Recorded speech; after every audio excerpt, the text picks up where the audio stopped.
What it is? How's it going, everybody? Today we're going to be talking about Black Mirror Season 6. Black Mirror in 6. We're going to talk about all the things. We're going to talk about crazy technology, apocalypses. Is it apocalypses or apocalypse-i?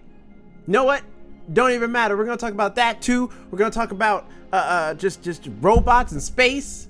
Talk about all the things. So if you want to hear what we have to say, sit back, relax, grab a snack, grab a beverage, and listen on in to the first ones to die.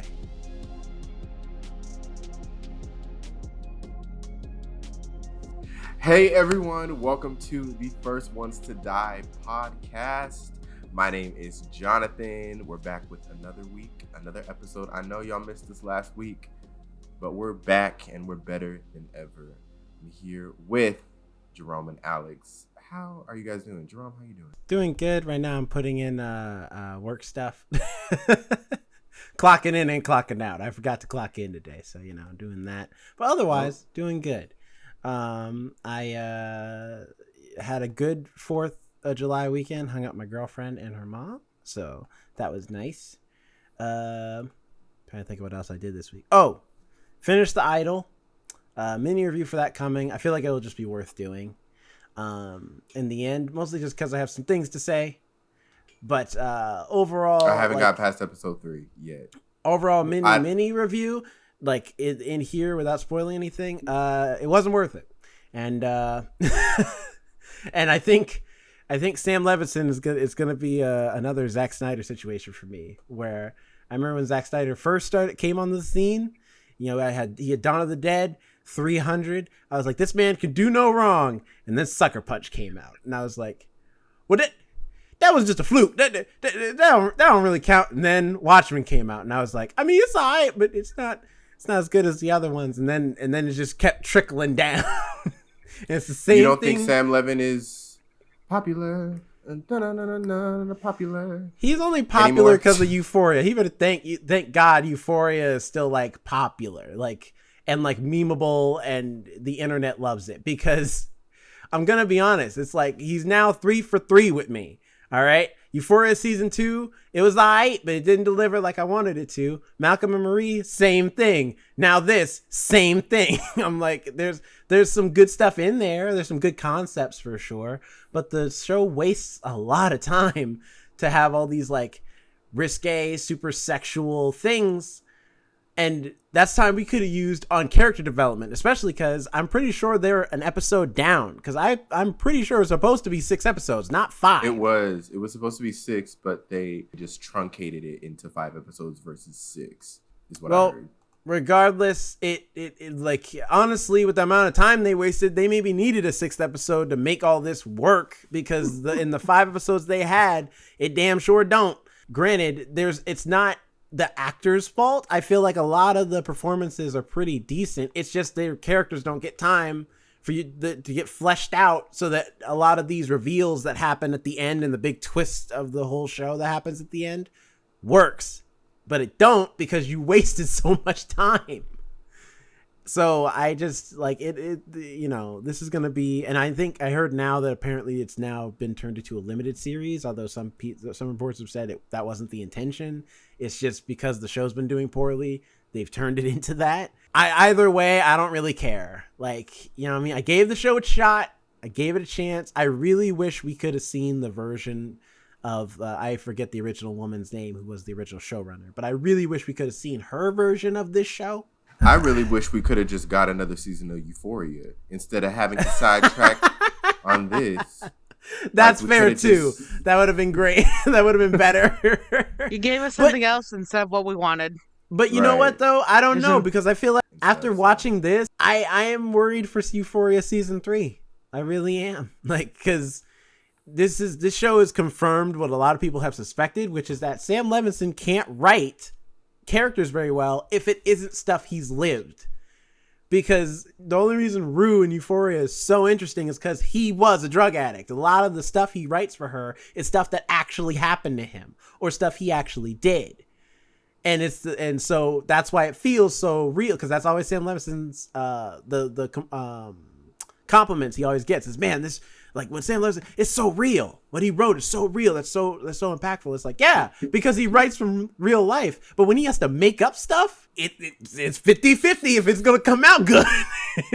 Because so far, all the fictional characters he's ever made that are like completely from his brain, I don't know. You know what I mean? So we'll see. I'm not counting out Euphoria season 3 just yet, but I'm just saying it's not looking good. It's looking dicey. It's looking mighty dicey. And who knows when we're going to get it after with the writer strike and all. So. True. Yeah, because he probably can't even write anything. And you know what? Arguably, that's a part of it too. Maybe like Sam Levinson wanted to do some rewrites while he was making the show or whatever and just couldn't because the writer strike happened. And they were like, that's a wrap. We're done. Because this show got delayed a lot. So there's no reason they couldn't have maybe delayed it again to do a few more reshoots or a few more extra shots or whatever. So I don't know. That could be a part of it as well. But all in all, don't waste your time with The Idol. Unless you really want to know what all the hype is about. And if you're watching it on Roku, your Roku may overheat. Is your Roku still having problems with that show? So I haven't. That's why I haven't gone back to watch. Otherwise, I would have watched the 4th and 5th episodes. I'll just watch them on my. I guess I'll just watch them on my computer. But yeah, that's why I haven't gone back. Your computer might combust. Right. But other than that, everything else is fine. Like in spirit of this review, I had to get my Netflix account back to like we could do the review, and because of that, you better believe now I'm going to catch up on Beef. Now I'm going to watch Extraction 2. Like there's a lot of stuff that I haven't been able to access because I didn't have a Netflix account for a while. So I'm gonna try and catch up and then cancel Netflix again. Because I have enough bills to pay. It's too expensive, and Hulu's better anyway.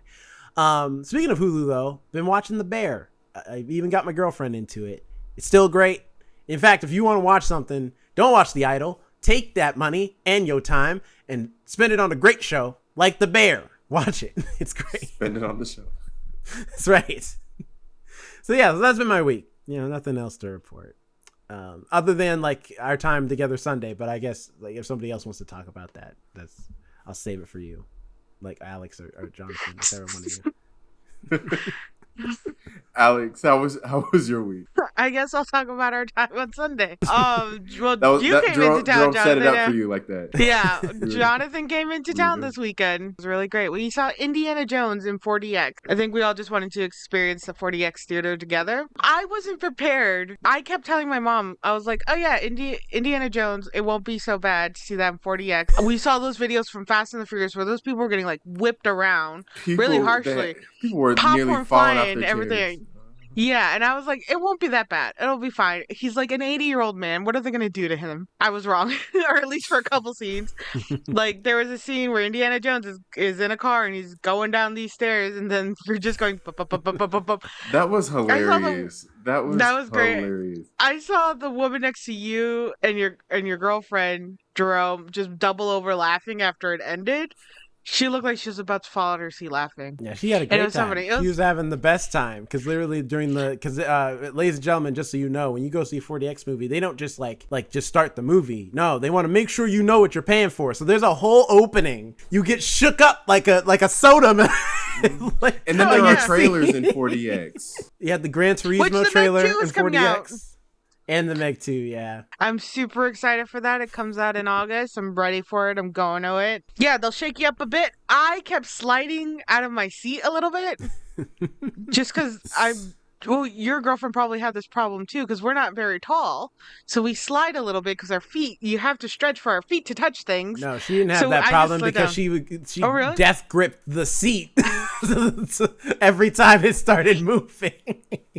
I was so happy because not only do they shake you up like a soda can, they spray you with water and they blast air at you, and I almost wore shorts, and I was like, yeah, it's like 90 degrees. I should wear shorts. But I'm like, no, I always get cold in theaters. So I wore pants, and I brought a sweater because I'm like, I look ridiculous outside, but I know it's going to be cold in that theater. Kept spraying air by our legs. I'm like, I'm so happy I didn't wear shorts, or I would have gotten just shot up right up them, or been so uncomfortable, been so cold. But it was a lot of fun. And then we, of course, got to reconnect with you, Jonathan. That was great. Yes, it was a lot of fun. About the cold air though. Every time they were outside, even Every when it was scene sunny change outside, when they went outside. It's always winter. And just like a burst of cold air, and it's like uh, it is July. I think it was July in the movie or something because they were celebrating something. But yeah, it was really fun. And Indiana Jones and what is it called? The Dial of the Destiny. Dial of Destiny. Was surprisingly not bad. I didn't have like Yeah, expectations for it because I didn't really think about it. It was like leave the 80-year-old man alone. But it was surprisingly good. The CGI for the young version of Harrison Ford wasn't as creepy as I thought it would be. You did like I pointed out, I'm like, oh yeah, the eyes look weird, and then you mentioned about how they don't blink, Jerome, and I'm like, yep, that's what it is. None of the characters in the past are They don't blinking move. at They all. literally just stay the same. The only thing that's moving is his mouth, and it's like weird. He's just staring at Yeah. you. We have to go. If you Come on. if you We gotta look go at get down to the thing. Yeah. None of the eyes What's blink wrong or with like really move that much, and I was like, yeah, this is where it becomes fake. Also, If someone you look mentioned to downward, me there that apparently also, yeah, I mean, it's real Harrison Ford doing some of the scenes. And for his voice, they just got Harrison Ford to do it, but they didn't change his voice. So it sounds like so 80-year-old Harrison Ford talking out of a noticed that. 20 or 30-something-year-old Indiana Jones. yeah. have you ever seen those comparisons in voice from when they're younger to when they're like older? Because I've only seen it. I've seen it a couple times, but my main thought of one is from Supernatural, Jensen Ackles, because I watched that show from like season 1 to the end of it. It was a struggle near the end, but I stayed with it. I stayed committed. And they showed somebody played a recording from the beginning season, the first season, where he sounds so young and high pitched compared to the voice he had by the end of, the 50th season. And how gruffy and I was like, wow, you don't think about how much the voices change until you're like looking at the younger version of themselves or like something like that pops up and you're like, your voice has changed an exponential amount. It was just an amazing realization. And yeah, you're right. It was a very old Harrison Ford coming out of a very young Harrison Ford's mouth I version of his think, mouth. sorry, you mentioning that makes me think of thinking of Jensen Ackles is because I didn't really acknowledge him that much. Like I knew who he was, but I was like, I never really thought about him because I never watched Supernatural until I found out that he's been voicing Batman in a few projects. And he's got the perfect voice Red for Hood it. too. He also does the Red Hood too. Yeah, he's got the perfect voice for Batman. And in my head, I was like, I don't know, because they haven't cast new Batman yet. In fact, that was one of the things we just got this week. They cast Superman. And he looks great. The dude they cast to play Superman looks fantastic. I will say it's a little odd that he looks a lot like Henry Cavill from certain angles. And I'm like, oh, for the movies. Yeah, for the movies. They cast a new Superman, and I'm like, y'all did him dirty. Because y'all know good and goddamn well he looked just like Henry Cavill. And the second he gets muscled up, he's going to definitely look like him. Y'all did him dirty. But they cast, because they cast the dude from Pearl, who's like the projectionist, as Superman. And they cast the girl who plays, or woman rather, sorry, the woman who plays in the Marvelous Miss Maisel as the main character. She's gonna be Lois Lane. Really? Yeah. So I'm excited about it. I'm like, those are two great picks. But they haven't cast Batman yet, and I'm like, Jensen Ackles is free. I think he'd make a great Batman. I'm just saying, I could see him as Batman. Here's my problem with that. Here's my problem with that. I absolutely love Jensen Ackles. He's was my first real crush. That man. Yes, everything about him. I hate Batman though. Listen, I you like Robert Pattinson Batman. But that is so different. I was never like Robert Patterson. This is Jensen Ackles. He plays this horrible character on The Boys, and yet somehow I'm still rooting for Soldier Boy a little bit. All right? He makes me question my characters. I think they're going to go with it. Sorry. No, you're good. I'm just crisis. I think they're going to go with like a movie star name that everybody knows, like they usually do. I mean... Like if you think of the Batmans, Like, well, I don't think they will, what's only his because name? James Gunn George is. Clooney. We got. Yeah, that's true. We got Ben Affleck. We got Robert Pattinson. I think they're going to continue in that tradition of like a big name. See, but those decisions were made when it was under a different regime. This is James Gunn we're talking about, the man who looked at Chris Pratt and was like, he could be a superhero. You know what I'm saying? Like he will pick random people to just be superheroes, whether they're famous or not. He's like, do they look like how I want them to look? He'll cast them and give them a shot anyway. You know what I mean? So we don't actually so it could be anybody. That's true, but it's very I feel like unlikely because even though there's a lot of actors who have played the voices of certain characters, and we're all like, look, we already associate them with this character by their voice, like, and we like how they look. Directors are usually like, yeah, but I'm gonna go with this totally other person. Also, like, I feel like we never get that. So, Jerome, you're saying I'm gonna submit my audition tape. Hey, listen, there might be a chance. There might be a chance. I'm just saying, like, because here's the thing. Here's the thing too. You are the shadows. Like looking at the Superman casting, Alex, log off. You are the shadow. That wasn't a racist comment. That's what he says in the movie, Robert Pattinson. He does say that in the movie, so I'll give for that. That's true. That wasn't racist. The Here, statement I said earlier was I'm gonna share with you like what the new Superman looks like. Look at this is David Cornsweet. That's his name. I was trying to think of his name. Hold on, it's loading. There, that's new Superman. Yeah, he does look like Henry Cavill. You know what I'm saying? Look at this picture. Look at that. Tell me that doesn't look like Henry Cavill. He put his hair like that specifically. He knew what he was doing. No, this is from another show. He did not make this for the audition. This is from a different show. You can't do that. Before was a lot like him. Before, after. Yeah, he does look a lot like him. He looks like him. Well, anyways. But looking at that casting tells me they're willing to like do what Marvel did. Because who was talking about Chris Hemsworth before Thor? Nobody. And now he's like a megastar. And because that franchise made him a megastar, you better believe when the phone rings and Disney's like, hey, we're doing Thor 4. Even if he might not want to, because they made that's what made him a star. And they made a good call casting somebody who wasn't mega famous yet, because now it's like, hey, we can get him for 4 or 5 movies. You might not be able to get Tom Cruise because Tom Cruise is busy. Like, you know what I mean? That's a harder get. But you can get Chris Hemsworth. When Robert Downey Jr. was Iron Man, he wasn't doing nothing. He was completely free. He was trying to get his career back. Right. So I'm like, I think DC, or not DC, WB is making a good call to be like, you know what? Let's cast some people don't think about, or people who are on the rise, because they'll be more grateful and more willing to be like, yeah, I'm gonna make time to do this. Other than that, my week has been okay. I've had a nice little break. Didn't do anything for the 4th of July. Just been hanging out. What about you, Jonathan? How's your week been? It was good. As previously mentioned, I got to go back home, back up to Seattle for a good amount of time. It was not too short and not too long. It was the perfect amount of time. Got to see the folks. I brought Gibson up there as well, so he got to go back up to Seattle.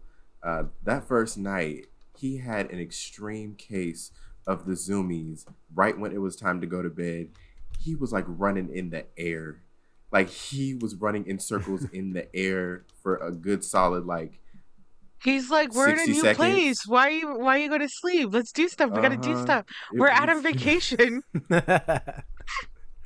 Me and my parents were laughing. Like, it was hilarious how he just all of a sudden just like, it ain't time to go to bed yet.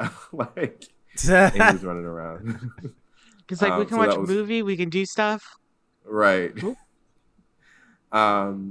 But yeah, got to see you guys. That was a lot of fun watching Indiana Jones and all, and experiencing my first time doing 4DX. I think I was saying to you guys when we were watching it, I think it was most of the audience's first time watching 4DX too, because of the different reactions that people had during the movie. Which I don't understand, because I'm like, after like it's one of those things where I'm like, have you not been on the theme park ride? Because that's really what it is. It's just those theme park rides, but for 2 hours as opposed to like 15 minutes. That's exactly why I wanted to see Indiana Jones in 4DX, because I'm like, it's gonna be like kind of like the ride, right? Mm-hmm. It's gonna be like an Indiana Jones ride. Yeah. The rides I went on to had you like gliding in air or something. This literally shook us. Have you not been on the Spider-Man ride at Universal Orlando? It's basically that. Do I look like somebody who walks into Florida? Well, that's like you got it. Like it's already established now. Podcast trip to Florida, going to Universal Orlando. First of all, and Disney World. Have you seen the recent and Disney World? Have you seen the recent laws in Florida? I can't. Somebody of me cannot be going down there right now. Yeah, somebody of me cannot be going down there right now. Maybe when you guys come down, we could come down here. We could go to Disneyland. And that's on the list too. We were supposed to go to Disneyland anyway. We just didn't get around to it. We could see, although if we ever want to see Avatar World, though, we have to go to Disney World, unfortunately, because it's only there. It's not at Disneyland. So 4DX was fun though. It was a lot of fun. Mm-hmm. It was a lot of fun. It was a good time. It's not something I would do all the time, but if someone was like, "Hey, we're going to go watch this movie in 4DX," I wouldn't be opposed to it. I'd be like, "Yeah, let's do it." It would have to be. Oh, you're coming with me to watch the Meg then? Hey, it would have to be a movie that I'm not like particularly tied to, because I would feel like I would miss part of the movie in all the action and the extra stuff, you know? Mm-hmm. Like I would want to focus on the movie, but I feel like Indiana Jones and something like The Meg, those are perfect to watch in 4DX. I think it's movies because you do have an initial reaction to laugh when you get jolted a bit. Mm-hmm. So I think movies that if you start laughing, you're not going to miss point plots. Like I love The Meg, but I'm not going to miss any points in the plot if I stop paying attention for a second and start laughing, because it just dropped me really hard, because that's how they dive into water. I mean, we'll see. Speaking of wild rides, I don't know. I mean, hey, listen, that's not a bad transition. I'll give it to you. That's not bad. We are talking Black Mirror season 6. And folks, we've mentioned it before, but if you go back to episode 1, which I got to repost, so I will find it and I will repost it this week so that you guys can, or before this comes out, so you guys can actually go back and listen to it. Yes, because currently not. Well, I guess by the time this comes out, it'll be up. There we go. Okay. 4 years ago, we did our first review, and it was Black Mirror season 5. So now, 4 years later, we're doing Black Mirror season 6. We're talking about the entire season, all episodes. If this is your first time listening to one of our reviews, it shouldn't be, because you should have watched our Black Mirror season 5 review, but we'll give you a pass. Basically, we talk about our overall thoughts of did we enjoy the show, did we not, and then we'll give you a warning before we go into spoilers. Jerome. Jonathan, start. Oh, I get to start. Okay. He turned it up on you. I know. Gotcha. So Black Mirror season 6, it had been highly anticipated, I guess. It's been a while in the making. I know. You know, that's weird. It is a weird thing where like the trailer came out, and I remember there was people who were like talking about it for sure, but it wasn't the same as when like I think like season 4 or season 3 came out, where people were like, "Oh shit, Black Mirror is back!" And like now, I think most people forgot about it, honestly. Yeah, and I don't think the marketing budget was very high, because it kind of just. I'd remember I had looked up like when is it coming out, and then I saw a date. I'm like, oh, it's coming out in June. Yeah, because it came out in June. It's coming out in June. Wow, I didn't realize. And then Extraction 2 mostly been and Beef sucked word up of the mouth. Marketing budget. That's what it is. So it was mostly just like word of mouth, and me like talking with people about the new season that like got me hyped up to watch it. And I'll say this season, I know there was from like reading some people's initial reactions and headlines of like, was this a good Black Mirror season? I feel like the consensus is most people weren't really that into it. Like people were indifferent about it for the most part. But I had a good time watching it. Mind you, I finished the last 2 episodes today. So I finished the whole thing today. So I'm wow. with you. I had been Good job. procrastinating watching it. But the time that I did watch it, I enjoyed, I'd say like 75% of it. I would say episode 2 was probably my least favorite episode. But other than that, all of the other episodes I had a decent time watching. It was like it wasn't riveting to me. It wasn't like, oh my gosh, I'm gonna rewatch this or think about it again. It was like, yeah, I had a good time. This is what I expect from Black Mirror. What I didn't expect is for some of the episodes to like not be on theme with Black Mirror. I'm like, it feels like this isn't Black Mirror. It feels like I'm watching a completely different show. This doesn't, Black Mirror, when you think of Black Mirror, it's like how technology in the near future can go wrong. And there were sometimes a couple current episodes, future too. They've done some fun ones with that too. Right. And there were some episodes that had nothing to do with that concept. So I'm excited to talk it through. Alex, your thoughts? You guys ever remember a show? I think it was back in the early 2000s. I forget what it was called now. It was a show. It was almost like Beyond Belief, Fact or Fiction, kind of like that. But I think it was like called Night Terrors or Night Vision. I don't. There, it was. I'll look it up. It was just one of those shows that, like Beyond Belief, Fact or Fiction, or Twilight Zone, where it's just little segments of things. This show, this season reminded me of that so much, where they were trying to have this like, oh, look at this totally normal thing that's going on, and only the horrific showing at the end appears out of nowhere, and you're like, oh no. That's the vibe I got. It was very early 2000s. There was a lot of like horror elements in this season that I feel like you don't normally see as much in Black Mirror. I had read articles where the creator of Black Mirror and some of the writers were like, Black Mirror was never supposed to be about technology going wrong. It was never supposed to be about just technology. It was supposed to be just basically the horrors of society, which originally, looking at the first season of Black Mirror, like the original one from the UK, yes, it is more on point with that. Yeah. But compared to when Netflix the first took and over, second episode, it's only 2 episodes, and of those 2, only one really deals with technology. The other one is like more about society, with the the pig one. And then Netflix took over. Sorry, just that image is still pretty fresh in my mind. Yeah, it'll always be there because they show it, man. But the next seasons definitely have that game of technology gone wrong, how we give ourselves to the technology around us, and how quickly it can pretty much entrap us.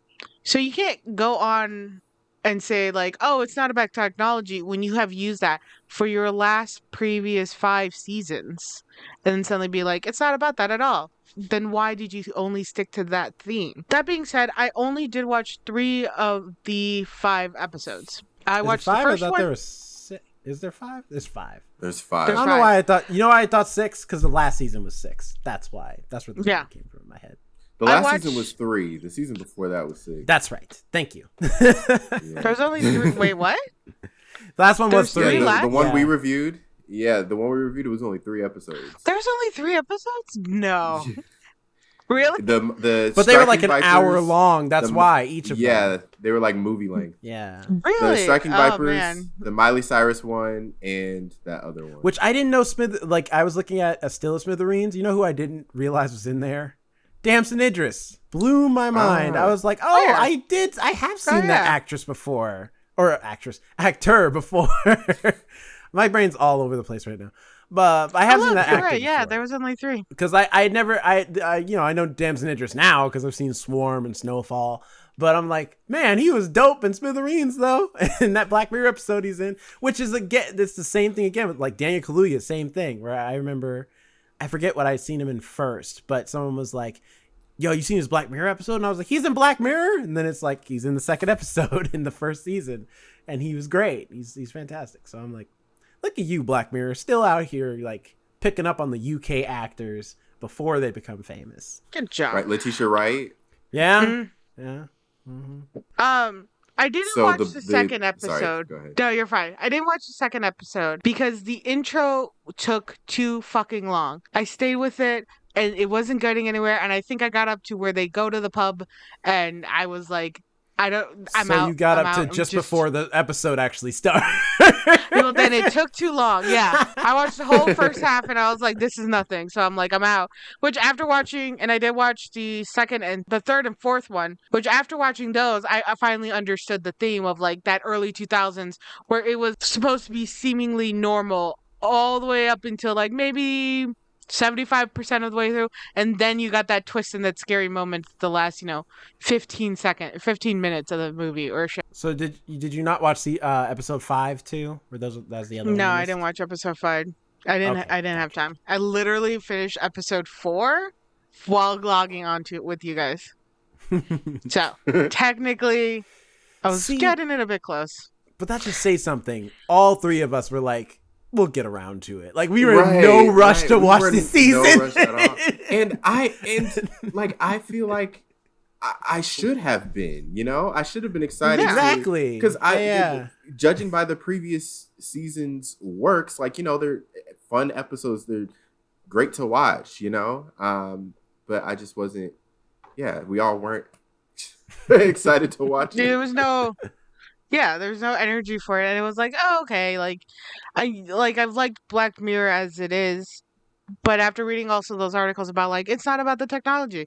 Well, that's kind of was why I liked watching Black Mirror, was because it was about the terrifying ways technology can take a hold of you, and it was a good reflection about how much we actually do give ourselves into technology. And the first episode was kind of interesting about that because when we go into spoilers, I'll explain why I actually enjoyed the first episode. But I just felt like this just reminded me too much of those old shows from the 2000s. I'm going to look that up, what that show I'm thinking of. But it was something.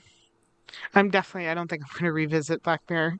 I don't think I'm going to go and watch that final episode either, to be honest. All right, Jerome, what about you?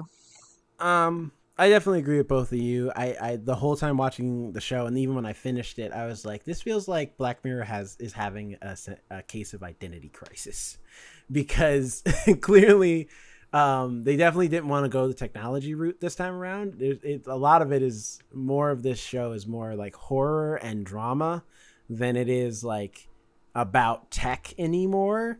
I think only really 2 episodes out of the whole season were really like tech based, or rather not tech based, but rather just like technology was a part of the story. Like it was integral to tell this story. And the other ones, it's like they're just they're just episodes on a TV show. That's how I felt watching them. Now, granted, and it's why reviewing this show or reviewing the season rather, I think is very hard, because on one hand, I'm like, it's not that any of this is bad TV. I like all the episodes for different reasons, but I think my weakest one for me is probably episode 5, and the correlation for me throughout all of them was definitely like, I don't like a lot of these endings for a lot of these episodes. Not because they're bad endings, it just feels like a lot of the episodes just end. They didn't know how to end it, so they just like, and we're done, cut it off. Like it's so right. A lot of them don't have, like, for me anyway, doesn't have a satisfying wrap up as much as it was just like, we're done, moving on, next episode. It leaves you with the result, but not the aftermath. Right. Yeah. It doesn't feel whole. The story doesn't feel whole to me.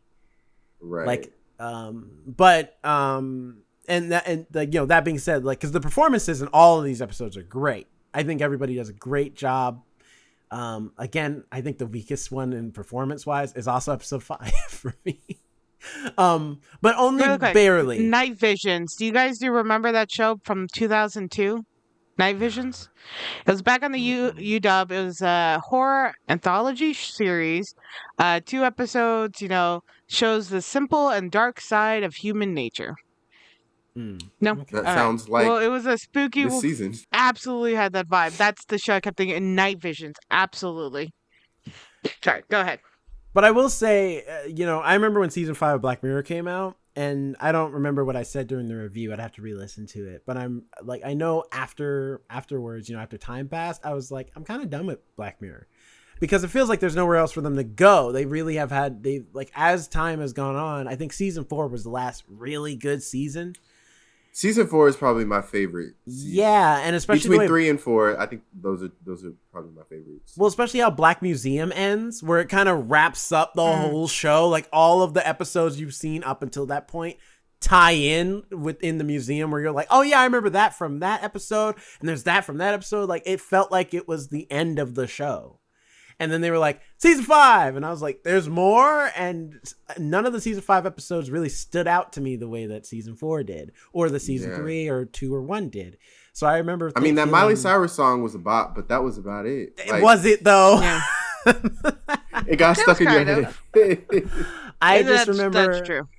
I just remember feeling like season 5 was underwhelming. Like, because it's like, it feels, granted, it was on theme, but it's just like, a lot of these concepts feel very simple compared to like the very complex themes you were dealing with in seasons prior. Here, they just completely ignored the technology in general for just making decent television. And while it is decent television, a piece of me feels like, it's one of those things where I say it's hard to review because I'm like, is the season bad? Not necessarily. Is it a bad Black Mirror season? I would say so. I don't think this fits. And I agree with you, Alex. Like if their original intent was that it's supposed to be about society, then you should have played around with more concepts instead of always having like a technological angle that is a part of the story. And I'm sure their argument would be, well, tech is a big part of society currently, so that's why we did a lot of tech stuff. And it's like, yeah, but you would do stuff that's back in time and they still have certain tech, or stuff that doesn't require tech to tell the story and you still use it anyway. So you chose to use a lot of tech-based ideas for your show. Well, one of the episodes was based in like the 1960s, and you used advanced tech in this episode as well that you were just doing this new season. Right. Like so Hang they the went DJ. To the past and still did it. You guys remember that episode where it's like that is just that could be a societal drama in and of itself, but instead they decide, and then the twist being it's a dating app. Yeah, I was about to say, is that the app one? That's the dating app. Yeah, one? And I'm like, that's one you could have completely eradicated the technological part of it. Maybe made it like a weird society where they just decide to date this way, and the story would be virtually the same. But like, you know what I mean? And stuff like that, where they've made other episodes like that where I'm like, this could have easily not been tech based and you still made it tech anyway. So clearly you wanted to stick with that theme because it was working for you. And now that I guess you're out of ideas on the tech angle, you want to do something different, which is fine, but then make a different show. Because I don't think anybody's asking for Black Mirror season 6 anyway. They could have easily just been like, made a show and then in the marketing, from the creators of Black Mirror. And people would have watched it. I'm telling you now, if Charlie Brooker's name was on it and it was a different show, people would have watched it anyway. And Netflix puts out anything as long as they think they'll make some modicum of money. So I'm sure they would have been into it. That's true. So those are my general thoughts. I mean, it's not awful. It's just one of those things where I'm like, it's just not Black Mirror. And I think that is a weird criticism to have. It feels very nitpicky. But I feel like that's an important thing to know if if you're trying to get somebody in to watch the show and they've never seen Black Mirror before. This is definitely not the season to start. Well, we'll give you this warning. We're getting ready to go into spoilers, the ins and outs of each episode. So if you haven't watched, go ahead and pause here, watch, and come back, or just stick with us. And watch it later or not. And taking on the enthusiasm of all three of us, you can clearly see where this kind of review is going to go for Black Mirror. Just saying. We'll go in order, right? So let's start with Joan is Awful. That's the first one. And I feel like that's the one that's like got the most marketing for this season. Yeah. Yeah, because they really wanted to push this episode specifically because of how meta it is. I think they're also hiding behind No the pun one intended. techie episode too. True. Yeah, They're that's hiding true. behind Yeah. it. This episode is what you expect from the show. This is the kind of plot. This is the kind of storyline, technology. It also has something to say about society, like how like people don't read their terms and conditions, but also how people love to watch people at their worst as opposed to watch people at their best. I think that was the coolest part of it, and I think that was the one where I was like, okay, cool. We're doing something interesting a little bit with talking about how society consumes media, because it's true. Yeah. Like, you know, no one wants to see Keeping Up with the Kardashians if everything's all right. You know what I mean? They're just living their life. Everything's fine. There's no drama. They love each other so much. The sisters get along perfectly fine. Nobody has any drama. Like, no one would watch that show. That show would get canceled very fast. You know what they do want to watch? They want to watch Kim be in tears. They want to watch Chloe have fights. That's what they want. They have the world's But- blandest personality. Of course we want to see their lives crumble. Exactly. Well, you also have shows like The Great British Bake Off, where but there's a competition. There's conflict in there. It's not like if you terrible, ever watch a but baking it's show there. with me, a competition baking show with me, I yell at the TV. I'm yelling at them constantly about how stupid they're doing stuff. So like there's also that I'm watching it for the people who make the most mistakes so that I can yell at them. Even though I definitely don't have the skill to be where they are, especially with like the Great British Bake Off. Although fuck the British Bake Off after they did that one episode with the Mexican food or Mexico. That was not the Great British Bake Off. Was it the Great British Bake Off? What? Some what British happened? baking show that was just. There was I can't even now remember, but my fury is still there. There was a British baking show or cooking show where they were doing. I think it was a Great British Bake Off. They were doing by region, by different countries, and what they did one for Mexico, and they just like straight up insulted the fuck out of Mexico and all the food, and it was just like at one point one of them was like, "Is Mexico even a real country?" With the way the states were named, I was like, "Oh fuck y'all, all right." Oh my gosh. But see, that's what I mean. Like we want to see these stupid people. Beyond fear. I mean, think of all the dating shows, Love Island, F-Boy Island, all that stuff. It's true. This episode also, there was a lot of humor in it. I liked the humor though. I dug it. It was like light. It was a light episode, I'd say. It kind of reminded me, it was in the vein of the Bryce Dallas Howard one.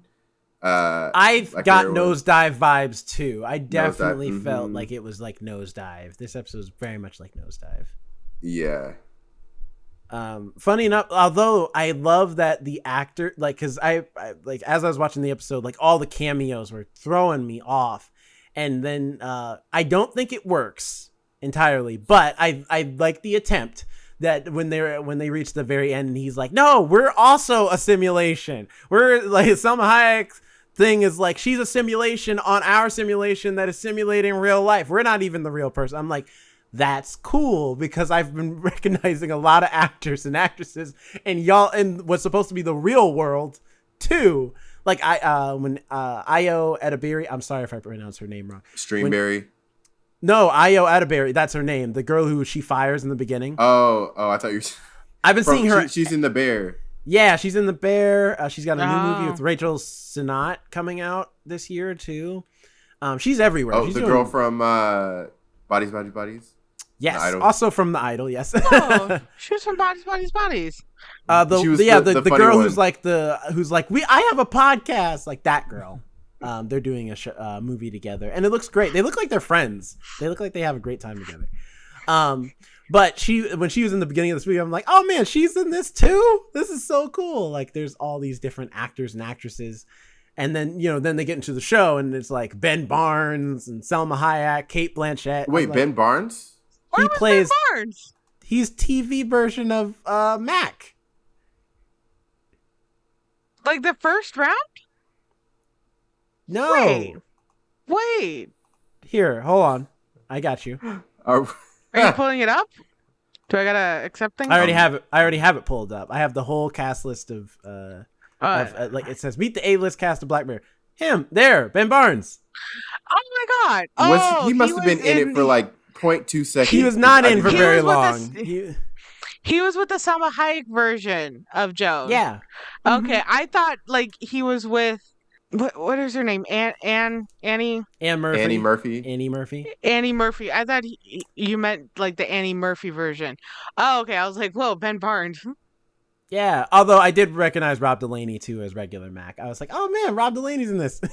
Yeah. So yeah, I loved all the cameos and stuff. Although I feel like if I was Rob Delaney and I found out my counterpart was Ben Barnes, I'm like, hell yeah, Ben Barnes is playing me. That's a handsome man right there. Well, it's like when they were like, all right, we're gonna stop watching. The two gay guys, Oh, no. and they're like Kate Blanchett as Joan is awful, and they're like, Kate Blanchett? What happened? What did I do for a now? second. It caught back up. It's good. Do shit. When they had, going back, they had Kate Blanchett, and they were like, "Oh shit, it's Kate Blanchett," and they sat back down to continue watching Joan is awful. I'm sad we didn't get to see Kate Blanchett's version. yeah, just see the constant like loop, the perpetuation, right, like throughout, like who they got to play Kate Blanchett's version of like Joan or whatever.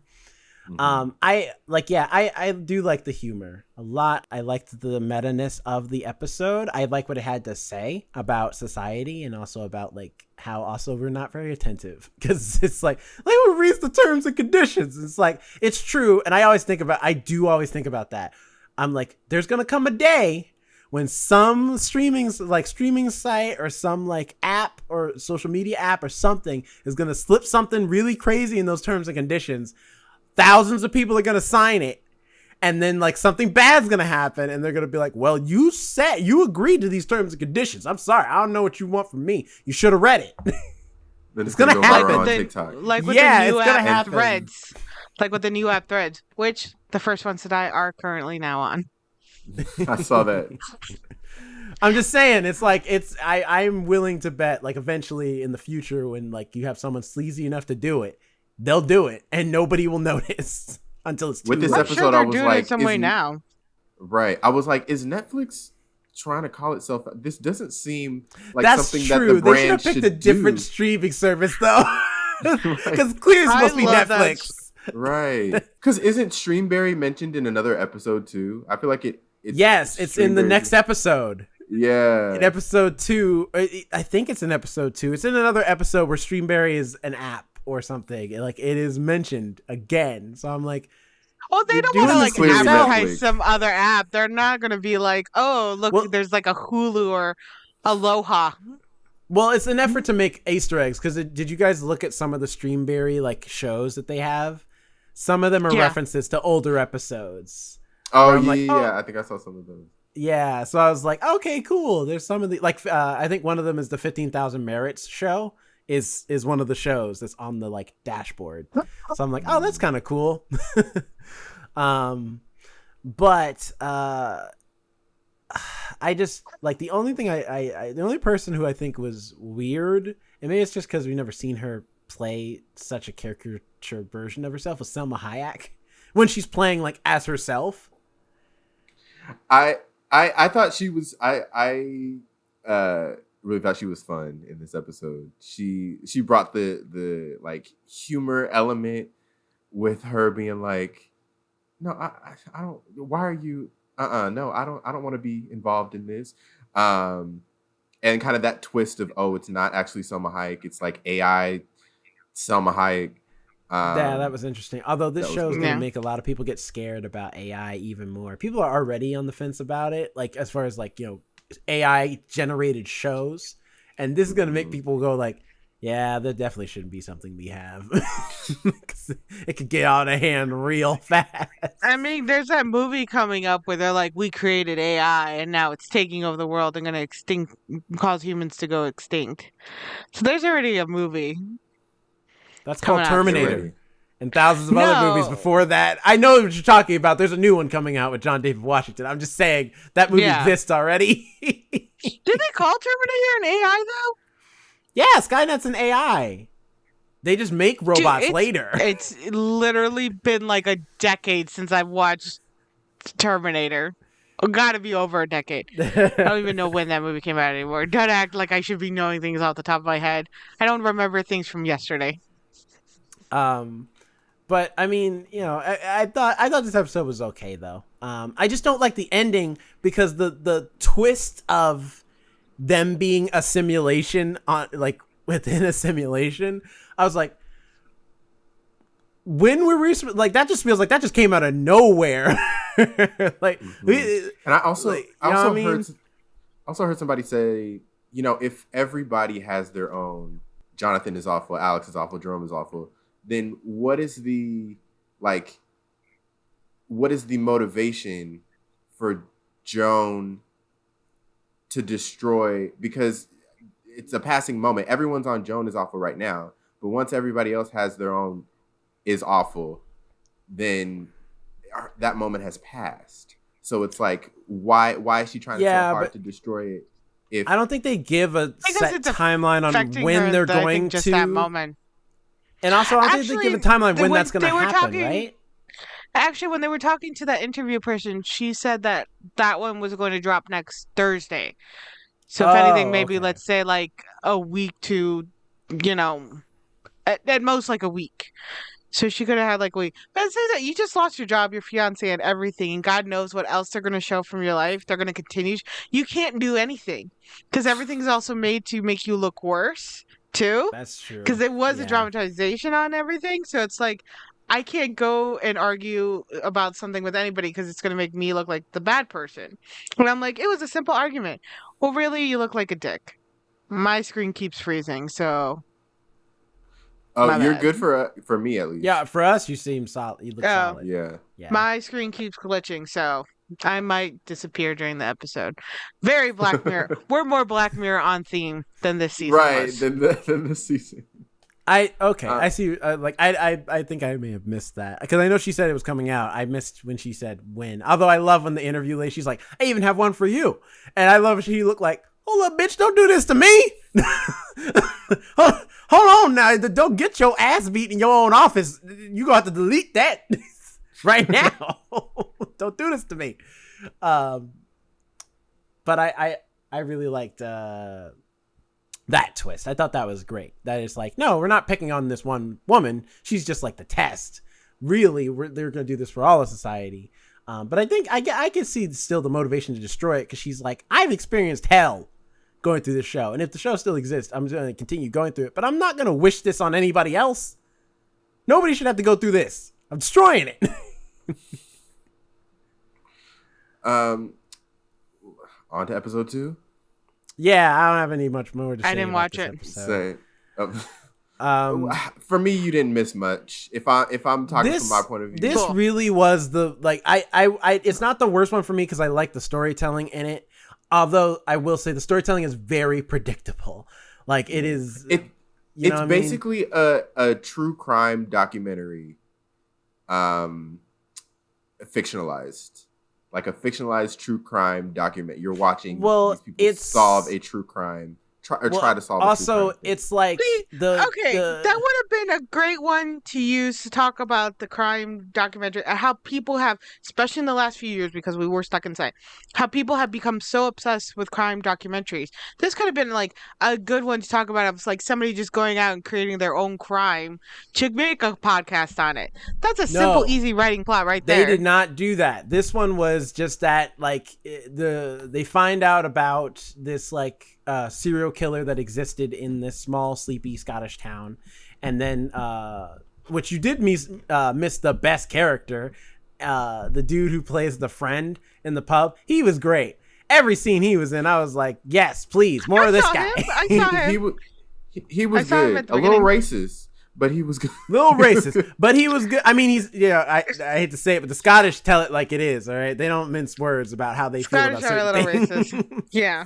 But I love seeing Myha'la Herrold, also from Bodies. Although they did her wrong with them eyebrows. Oh, okay. I saw that. Yeah, I was like, is she missing eyebrows or whatnot? All right. They did her wrong with the I think so. eyebrows. I was like, y'all, that's a damn shame. But like, why? Wait, is this the year of just like black people with blonde eyebrows? Because you got her in this one, you got Moses Sumney in The Idol, and I'm just like, both of y'all, stop. No Wait, more. didn't you? When you have red hair, wouldn't you dye your eyebrows like red then? I don't know. Was her hair red? Her hair was red, I- blackish. I don't know. I I'm don't trying to remember. find the actor that was who played the guy in the bar. I can't find him because there's so many people who've been in Black Mirror. I'm sorry, dude. I can't find you right now, but just I'll know find him. you You deserve got sound. I got it. you deserve your I got him. flowers for doing a great job in the episode. He was great. You were a fantastic racist. But yeah, like they find out about this killer who like used to be in this sleepy town before he died, and like he killed like a bunch of people, most of them tourists who were visiting the town, and then killed his parents and himself, and that's the story. You find out the twist is that the boyfriend character's parents were also in on it. They were also killing people. And those like tapes they find in the beginning of the episode, that's like, oh, it's of an old Scottish TV show. Turns out that on the back end of those tapes were them filming them doing the crimes and killing a lot of people. And so the twist is that like he finishes the documentary, Mahala Harold dies, as she's trying to run away from the mom character. She slips on a rock. Slips on a rock and cracks her skull like in the river, and then it floats down the river and dies. And then that's it. That's literally the end of the episode. It's just he released the documentary. People are like, oh man, it was so great. Good job. Let's talk about more documentaries. And then he's sad. That's the end of the episode. They don't do no commentary. There's no twist. Like, I guess that is the twist, but it's a very lackluster twist because I'm like, Wait, that so has the to be whole it, town right? Like, in there's on it? nothing else. It was the whole town on the serial killer, or was it just No, just who was the serial killer? just his the parents. His Well, parents, the parents and were- the serial killer. They all the were guy. the serial killer. Like it was more of them. The only okay. reason that's an interesting twist is because the story they tell is that the serial killer was discovered, and then his dad, who's a cop, went to investigate, got shot, and then got sick, like had or developed a disease in the hospital from his wound, and then died. And so they're like, yeah, we're gonna tell his story. We're gonna tell what happened here, so that he can kind of get some justice or whatever. And then you find out that his dad, who's the cop, was also in on it, and his wife, who is his mom. Okay, gotcha. But that's that's just it. There's nothing to it. Like you're right. It would have been a cool twist if there was commentary on the true crime stuff and like people's obsession with true crime now. But they don't go there. They don't do any of that. Yeah, like And if it he was was very- like, I can continue these serial killings and make it look like the killer's back, and that'll make me famous with the documentary, something like that, something Yeah. more. They And just it kill was off the one black character and then they're done. Pretty much. And it was it was like a very subdued episode. There were very minimal characters. There was Well, only they speed through most of it with montage. Yeah. A lot of it is like flashback footage. Black Mirror has a thing where it feels like it alternates between high budget and low budget episodes. Like you'll have one episode that's super high budget, and then you'll have another Very expensive, yeah. right that was just filmed with the spare change that was left over, but which can be effective if it's engaging, and I didn't find this one as Well, you look at engaging. like an episode like White Bear. that? Well, White Is that the Bear, episode? yeah, but also I was thinking of that episode with the kid. It's in season 2, I think. Where where they find out that he Shut Up and Dance. That's what I was shut up and thinking dance. of. Mm-hmm. Oh Yeah, my like God, that one. episode's very low budget. It's very low key, not very expensive at all. And that episode is amazing. It's really good. And still has the technology commentary in there, but very minimal. It's very small. So it's like it's doable, and it's just this episode didn't do it. Right. That Shut Up and Dance one has really affected me over the years. that was traumatizing. That one got Yeah, me. I mean, you want to talk about a twist? Right. And White Bear was in that same vein, kind of. Yeah, White Bear was twist. very much in that same vein, where that twist was like, holy shit, like it came out of nowhere. And then even with the like credits where you get to see the other side of that twist, where it's like, this is awesome. Yeah. Should we move on to episode 3? Yeah, the longest episode. So yeah, episode 3. I like it. Again, I don't like the ending. Not because it has the strongest. It has the strongest ending, but the problem is it just ends. Like the way it ends, I'm like, no, I want more. Like, where do we go from here? It just stops. Yeah, this was probably my favorite episode of. Probably my favorite episode. One of my 2 favorite episodes of the season. I would say it's my best. Not that it's strong. It is a strong episode, but it's only the best because I feel like I can't say that it's worse than the other 4. But I will say this has problems too for me, of just predictability. Although it did keep me guessing because certain things would happen, and I'd be like, of course, and then like but then the scene would end differently than I thought it would, and I'm like, oh, okay. So that's why I say like this one is definitely the strongest out of the 5. For me personally. It kind of gave. I'm just now noticing that, like we said, Jonah's Awful kind of has the what's the Bryce Dallas Howard one? Nosedive kind of has that vibe. Beyond the Sea kind of has a USS Callister kind of vibe as well. No. Hopelessness in space. Just because it takes place in space does not mean that it has a USS Callister. Because USS Callister is very comical and funny, very poppy. Like it is more. That is not like. I mean, this is the dark. Not, with like the setting. USS okay, Callister, just because that's the same setting. No, listen. Let me. Oh my gosh. Go ahead.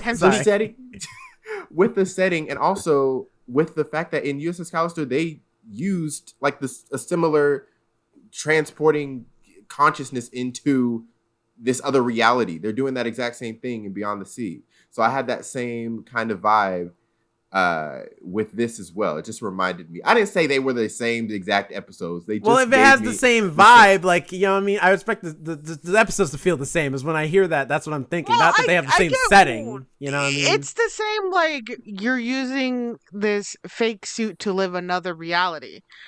Because that's what they were doing. While they were up in space, they were one thing, but then they had to go down and be like humans, but they weren't really humans to people. I mean, they had a cult after them, killing them and the family, and then you had people interrupting them and being like, "Can I touch you?" No. I get what you're saying. I'm just saying, for example, like in my head, like I'm expecting like the same type of feel, and those don't feel the same because I'm thinking about, like, for example, the Miley Cyrus thing for season 5, same premise as White Christmas, totally different episodes, like completely different vibe. White Christmas. I don't think I watched the White Christmas either. Y'all haven't seen White Christmas? That's a great episode. John Hamm. Yeah. That episode is amazing. No, I watched that one. Yeah. White Christmas is fantastic. The problem also I have really quick with the titles of Black Mirror, they don't often match the episode, and that pisses me off because I have hard time remembering. Well, it's White Christmas because of the static effect, which is often considered like snow, and it takes place during Christmas also. So that's also still really had nothing to do with Christmas, though. But I'm just saying. Beyond the Sea didn't have anything to do with space. But that's what I'm saying. Like that's why I'm like, because it's like Black Mirror's done this before, where it's reused premises but in different angles with different vibes and different feels. But I see what you're saying. I see what you mean. I got you. I do think it's how it got there though was interesting, because I did immediately. I was like, what happens if they switch? Like that was where my brain immediately went to once I found out they were robots. I was like, can they switch bodies? What's the deal? I didn't expect though for his family to get murdered. I was like, this is getting dark, like really fast. Jesus Christ. I didn't expect Josh Hartnett to be there. That was my shock. I was like, he's still out there? Yeah. Josh Hartnett's still out there. He's still out here. He's still working. He was good in this episode. He was probably the He was standout. really good. Although I Him will and give Kate it to Mara. you. I will give it to you. You know what? I wasn't feeling Kate Mara as much as I was not that she was a bad job. I was just like, I don't know. She was a little like subdued in like one note, but I felt like that fit into the To Does what fit was into the going on, story. yeah. character. Yeah. But Aaron Paul though, I like this. Aaron Paul. This is his episode. He has to play two separate people as the same person. He is great in this episode. Like, and you can tell when he's Josh Hartnett's character and when he's Aaron Paul's character. Granted, a lot of that's due to also the writing. Like, it's set, like the beginning of this episode sets up who Josh Hartnett is as a person really well, with like how he treats his wife, how he treats his family, how he carries himself really well. So when he has to take over Aaron Paul's body, and it also sets up how Aaron Paul's character Cliff is in the beginning so well that it makes Aaron Paul's job a lot easier to know, like, oh, I got to be more heartfelt and whatever when I'm playing the Josh Hartnett version of myself versus when I'm playing the regular version. So I'm like, he does a great job in this. He's amazing. He does. I have a question. Did they just announce that he was dead too, basically, when his robot got murdered? Because they had him with the whole pictures of like deceased, and like when the funeral happened, it was him as well. No, Does it that just mean says he's just like they just said that his family got murdered, but because he's like he's a part of the family, and his he's replica got murdered, I guess. Yeah, they do specify that his replica got murdered, but they don't say he got murdered. It's just his family got murdered. Here's a family photo of all of them together. You know, when they had the funeral scene too, all the separate portraits were put up, and there was his too. I was like, did they just bury his robot and be like, he's gonna die up in space anyway? I remember seeing his photo. I remember seeing his kids and his wife. I don't think they put his photo up. I thought they put his photo up. It's in the paper. In the paper, there is the picture of all of them together. For sure. Does it explain how far away they are from Earth? Because I mean, if they're like gonna just basically never see Earth again, that is kind of like dying up there or dying down there. If you get your avatar taken away. The only thing they say is like it's a 6-year mission. So they like because Aaron Paul says it's 2 years down, we got 4 more to go. So it's a 6-year mission, but we don't know what. Like we don't know how they're far into away it already. Yeah, well, we know they're 2 years in. We don't know how far away they are from Earth. If they could like go back real quick or something. I don't think. I did really like how the episode took you to a certain place and then kind of twisted your expectation of where you thought it was gonna go. Yeah. Like when you know. So in the episode, Josh Hartnett's character, I don't know these people's character names, but hold on, I got you. Josh Hartnett played David Ross.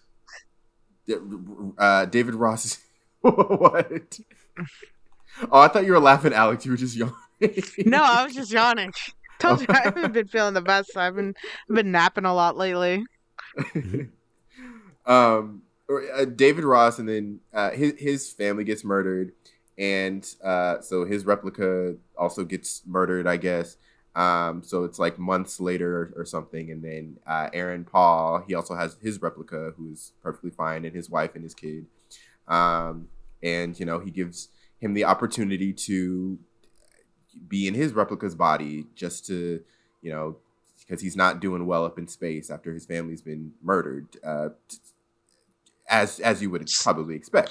Slaughtered in front of you. Yes. And so he gets to go back and just, you know, experience what it's like. And then he's like, you know what, I'm feeling this. I want some more of this. So he convinces Aaron Paul's character to let him use his replica again and he says he wants to paint. He wants to paint a portrait for the family. He abuses that power a little bit and starts to fall in love with his wife in Aaron Paul's body. And what I liked, where I was getting with the twist of it, I thought where it was going was that Kate Mara's character was gonna fall in love back. I thought she was gonna, you know, take the bait and fall in love, but she ends up not doing that. It's very much one-sided. She falls for a second. I didn't think that. I thought that he was gonna take. I thought it was gonna end that same way, but it was gonna be that he murders Aaron Paul and he's just like, I'm Cliff now, forever. Like this is. Oh, and me. Like pretend to be Cliff, or just like, to her shock, like, because I thought this was gonna go super dark, where it's like he tries to hit on her wife, she tells his wife, she tells Cliff, the real Cliff, they fight on the space station. We don't know the outcome of the fight. And then Cliff comes back and he's like, it's me. And we don't know which version of him it is. And then the episode ends. I thought that's where we were going. I thought that would happen at one point in the episode. I also thought when he sent him out on the outside of the space, like, I thought he was going to leave. I thought he was going to leave. Yeah. Let him die out there. But they want you to feel that because the tension's there where he's calling for him and he's not getting a response back. Right. But then it kind of twisted. It is fair. They did catch us off guard with the ending. So, to their credit, they did it. They did it for one episode. One thing about Black Mirror, especially this season, someone's going to die. Someone is going to die. Especially because I think because I didn't think about it until after the fact where I was like, why did he leave him alive? And then I remembered what Cliff said, where he's like, if that man, like after the airlock thing, where he's like, if he kills himself, like I am stuck up there. It's a 2-man ship. 2 men have to run it, or the other person will definitely die if one of us dies. So I'm like, oh, so that's why he didn't kill him at the end.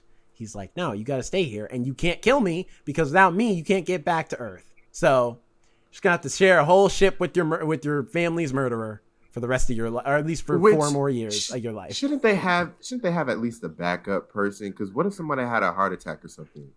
Shouldn't they have like a backup? No, that's what the physical's for. That's why they work out so much. It's like they have to stay fit so they don't have health problems. I get what you're saying, but what if there is a malfunction and he does get stuck outside the ship and he dies? Well, then you're gonna lose a few. There should be at least 3 people for a 2-man ship. At least. I will say, because like for example, when he's like hitting on Kate Mara, I was expecting her to like be into it. I didn't expect her to turn him away. That was cool. I like that twist. The twist I thought was going to happen too was, and this was me really trying to be very like, I'm trying to figure things out. Cause, what's it called? That one, teenager guy is like, hey, you're that robot, when he meets David, when they're coming out the movie theater, and he's like, you're that robot. Mind if I could shake your hand, and all that stuff. And he's like, wow, you feel so real. The next night, the cult comes and kills his family. So I was thinking when that lady recognizes him and she's like, hey, aren't you Cliff? Like, whatever. And he's like, yeah. He's like, don't you live in so-and-so? And I was like, oh no, that's how the cult's been getting people, is that it's an inner working. And now that she recognizes him and knows where he's at, now his family's going to get murdered. The cult's going to come back. I was thinking that Josh Hartnett was going to be Cliff. More members of the cult were going to come, and he was going to have to fight them off or something. And he's going to get revenge. His redemption arc. Yeah, get his redemption or something. And that never happened. I was like, ah, man, missed opportunity. But you know what? This is fine too. I kind of almost assumed that he would take his body and go find the cult, but it sounded like on the paper that the cult leader was already arrested and everything. Yeah. Although, speaking of, Josh Hartnett is going to be in Oppenheimer. Oh, neat. Cool. Really? Yeah. Poor Rory. He's like, this will show Alex. I am working. Poor Rory Culkin, though. The man can never get like major roles. He's always like the cameo guy. Because like in Swarm too, he's in Swarm for all of like 2 to 3 minutes, and I'm like, man, Rory Culkin but he's great. He's a good actor. He's just like his brothers. He's a really decent actor. But he never gets his shine. I'm like, where's the Rory Culkin show? All right, where's his time to shine? Because he's great in this. He's fantastic for like them 10 minutes he's on screen. He's like, damn it, I'm gonna work these 10 minutes. He's great. Granted, I am sure I refuse to believe if Charlie Brooker, if I ever get to meet him, that if he ever tells me that he was not inspired by the Sharon Tate story for that scene, because I got so many Charles Manson vibes from that scene.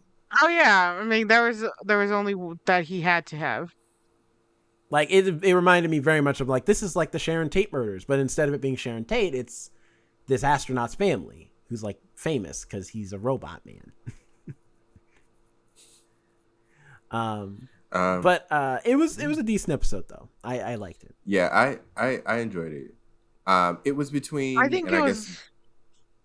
Go ahead. Yeah, I was like, I think it was my favorite one out of all of them. But I think that's also because I'm a big space nerd. So it was the one that was like, hey, space. So I kind of liked it a little more. But also, this is all about using advanced technology in a time period in the 60s where they're trying to say it's not about all about technology. You used advanced technologies in a period where the advanced technology wasn't a thing. You're still using technology as a basis for your story. You can't say this isn't, something. Black Mirror has nothing to do with technology. Although they really tried hard to wipe it away in the 4th episode. Maisie Day or Maze Day? Maisie Day. And this Beyond the Sea kind of started a trend, and I noticed it also with Maisie Day and then Demon 79, in that they're playing with time a little bit in this season, where they're going back versus staying in the present or near future, which I thought was interesting, I guess, while watching it, but it also plays into that idea that we've been talking about, where it's like, is this Black Mirror? But unlike Demon 79 uses the time period pretty well, and Beyond the Sea does. This could take place anytime. It's weird that they went back in time for some reason. I could see how they, because I was thinking immediately like 2007. That was like a height of, you had the Britney moment, you had the start of like the Kardashians, you had Paris Hilton, you had all these. It was a big time for paparazzi. That's true, because it was before social media. Yeah. Now we can get celebrity gossip like on the internet anytime. Right. And I don't think now. Wait, was Maisie Day set in a different time? Yeah, it's set in like the 2000s, early 2000s. That's why all the cameras look old too. Yeah, and she has like an old phone. I didn't notice. And the radio. Yeah, you're right. I thought about that because she got that little iPod Nano. Yeah, she's talking about, I can't believe it's so small. I was like, yeah, which funny enough, I did think about that. I was like, man, I'm nostalgic because I remember when iPod Nanos came out, and that was remember the commercial where it was the white and people were dancing. Oh yeah. And at the beginning of the radio, like the first couple seconds, they're like, Tomcat welcomed their daughter, Surrey Cruz. Oh, that's right. So now I remember now. Yeah. I think this one was so stupid. This one was my least favorite one. Same. Of the 3 I watched, mind you. 3 I watched. Because the ending was so unnecessary, so stupid, and it was just like, what purpose was any of that adding that supernatural element? Why? And it comes out of nowhere. It comes straight out of nowhere. I was like, what the hell? Wait a minute. What is happening? Right? It'd be one thing if they had set it up where she blacked out or something in the beginning and she thinks she did a hit and run, but really it's her it's her brain rewriting her memories. She didn't hit him with a car. She was werewolfed out. And maybe that's what they were trying to set up, but they did a terrible job doing it. Well, no, she hit him with a car and then she went to examine the body and it was actually a dog. It looked like a werewolf, bit her. And then when they're like, oh, it was a man. She's like, it was a man. I thought I hit a dog. That's how she got bit by a werewolf, was because she did do a hit and run. But the lead up afterwards is like, she just looks like she's detoxing hardcore the rest of the episode until the very end. Oh, okay. Mind you, I did watch this kind of like as I was closing out at work. So I did miss the part where she got bit. So, okay. That makes a little bit more sense. It still feels like it still feels weak though. It still feels weak. It's weak sauce. I thought it was a fun journey. The werewolf thing did come out of nowhere for me as well. I was like, when she started turning into the wolf, I was like, wait, am I watching Black Mirror right now? Like it did come out of nowhere. I was not expecting that. That was the least. The least that I could have expected. From the progression of the plot. Yeah, especially because the paparazzi angle feels useful but somewhat unnecessary. I don't know. I just like, because I thought they were gonna do more with it. You know what I mean? Especially the way it opens with Zazie Beetz as this paparazzi person. She's into the game, and then that guy hangs himself, and then they have that confrontation moment with the pop star. I thought we were gonna have a commentary on the paparazzi and, like, you know, the exploitation culture, essentially. But no, like, they dropped that. I mean, the only thing they really use it for is just for us to not feel bad when these people die. And I didn't. Especially with that one guy. Yeah, I was like, when these paparazzi people died in this movie, I was like, good, give all the money to Zazie Beetz, because she did all the work. So I honestly didn't care about Zazie Beetz' character either, where she's like, but I'm a sympathetic person because I tried to help her. I'm like, you're still gonna try and sell the pictures, though. What are you talking about? And she also continued in the profession when she was indirectly responsible for a guy committing suicide. Right, like, you were not a good person. You did a good thing, I guess, that one time. But if the chips were down, even at the end, when which I get the theming, I do, where she's like, kill me, like, just shoot me. I'm like, do you mean shoot with the gun or shoot with the camera? I'm like, I get it. It's a play on words. Oh, yeah. Which I thought Homegirl was gonna go like this and then turn the gun like that and then shoot Zazie Beetz. I thought at some point she should have. Yeah, take both out. You want to take a photo? Take a photo of this, and then she's like, get out herself. But it's like, so I get the theming, and then when she pulls out the camera and she takes the picture, I'm like, I get it, because she shoots with pictures. But here's the problem. I'm like, the episode just ends, because I'm like, and in my head I'm like, who are you going to sell these to? Who? Because it's a crime scene. Because now you're kind of liable. It's a crime scene, right? Yeah, like, you could go to jail. Well, again, back in the 2000s, 2010s, before the hype of social media, paparazzis were really, I'm pretty sure they still are. We just don't see it as much as often. Disgusting. So I'm pretty sure there was a tabloid something she could have sold it to. She could be like a Nightcrawler, like, you know, like Jake Gyllenhaal from that movie Nightcrawler. She could sell it to the news, maybe, and they could maybe pay her something for it. A way to sell it. But also, but it's more just the thing of, like, the werewolf stuff. I'm like, who are you going to sell that to? Most people, it's hard to make people believe now that aliens and Sasquatch and all this other stuff exists. In the 2000s, it was even harder. Well, people are getting aboard the alien train now. I'm just saying, the UFOs. I'm always on by that train. Like, I don't know who she could sell these photos to. But it's the weakest episode because it's just the setup and the execution is just weak. It's very bland. Like, it's not strong. And it feels like a very if the thing is like, she gets bit after a hit and run and then she becomes a werewolf thing. Outside of the paparazzi stuff, we've seen this movie done 1,000 times better. You want to know? Like, in fact, if you want a better version, watch American Werewolf in London. Like, that's a much better story. Watch Teen Wolf. Is just a good. Watch Thriller. Both the show and the movie. Watch Thriller. That's an even better. Like that. You know Watch Teen Wolf up until the character Style Zelensky leaves, and then just abandon it. Just abandon it there. The show ends there. Honestly, but also, it would have made more sense if they were like, oh, this actor or actress disappears during these 2 weeks or this week or this day, and we really want to figure out where she goes, you know, something like that. Something that indicated werewolfness or supernatural. No, it's really just the memory right before she turns into a wolf is her getting bitten by the wolf, and then she's a werewolf, and it's like, it's within literally the last 15 minutes that all this is occurring. It's like, what was the point of the whole episode then?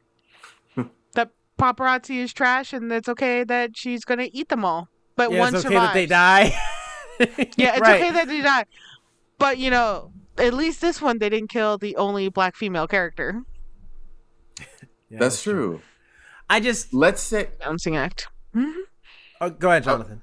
I was just going to say, let's say that the werewolf plot line did not exist, what could have been another story as to why she's in, or what happens once they find her in rehab? So check this out. I thought Bathing in the blood of the youth. I thought when they were, because like there's that shot where the dude in the restaurant is staring at Zazie Beetz and he watches her drive away on the motorcycle, and it held on him for a long time. So I thought that was him being like, I thought something was shady. I'm like, hold up, something's going on. And I thought maybe because she doesn't know Maisie's in the SUV, she just assumes she is and follows her. I thought it was a trap, because then those other guys show up too from the paparazzi. I was like, what if like this is fake? Maisie Day's not here. This is a separate trap thing they've set up to capture paparazzi and like torture them. And the guy at the diner is in on it, and he's trying to lead her. Like he's leading all the paparazzi over there to this, like, because they're like, it's abandoned, but it had like this like new age style rehab, and I'm like, yeah, because he surprisingly had a lot of information. Right, he did. Like this. Just a regular diner guy. Right. So I thought it was going to be the paparazzi go to this rehab center, and they're getting like, and the setup is they're torturing them by basically being like, or like putting them on display or something like that for celebrities. And they're like, how do you like it? You're always trying to get pictures of us and our worst moments. So now we're going to hold you here, and we get to see you at your worst selves. And they like basically make them like, put them against each other, and it's like you get to see the paparazzi at their worst moments, and it's like that would have been cool. Yeah, it would have been more in damn theme. It, Black Mirror, hire me. I'll write some episodes. Honestly, kind of like a paparazzi Hunger Games going on, and while they're doing all this, there's a constant flashing light. It doesn't actually have to be photos, but just having to have that constant flashing light disrupting your sensors, would affect anybody's game. Well, you know what? And that leads actually to another thing. And I think what might be hurting the show a little bit, Charlie Brooker writes it all. It's having the Sam Levinson effect. Get a writer's room, okay? Not the last episode, it was him and Bisha K. Ali. Oh, okay.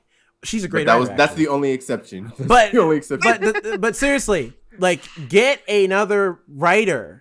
Like, I don't think, not everybody can write an entire show, let alone seasons of it. Because Charlie, like, you look at Charlie Brooker's record, this man has written an amazing show, but I'm sure he's hitting the point now where he's like, I'm out of ideas. Like, I've done so much, and he's written some amazing stuff requiring technology. At this point, he would be repeating himself constantly at this point. That was what I was thinking about when I was thinking about this season. I was like, yeah, that would help to get, another writer. Because I also would like to see different, we have different cultures represented in this season. Like in episode 5, the main character is Indian, and I believe she's supposed to be Indian, but yeah, she is. It's taking place during that time in the 70s where you have a lot more people of Indian descent coming to the UK, or who have been in the UK. Like, they're like kind of like how we have here, where we have a lot of second generation, third generation Hispanic and Latino people. For the UK, that was Indian, like India, right? Because India was big time part of the British Empire for a long time. I would like to see I would like to see different cultures represented, and maybe on, stories that take place in different countries, because the show has mostly taken place in the US and the UK. I would like to see maybe an episode that takes place in Italy, maybe an episode that takes place in Chile, maybe. Charlie Brooker's only been to 2 places, the US and the UK, okay? That's all he knows how to write about. Oh, give us one in Canada. You need to stay in the white region to English talking. Canada, just take us somewhere else. But I see what you mean. Yeah, that's true. I think this show, like, you want to refresh Black Mirror, get more writers. Because, like, maybe Charlie Brooker's out of ideas, but you know who's not? People growing up now. Because there's a lot of technology things that maybe, like, Charlie Brooker might not think about, that younger writers who are growing up in a technological age might have some ideas. on how to like do a social media story or how to do a story on video games or whatever. Like, you know what I mean? Because that was one of our complaints with season 5 is a lot of the ideas for season 5 were old. They felt done and dated because it's like, yeah, we've all thought about the social media as a societal construct idea. Yeah.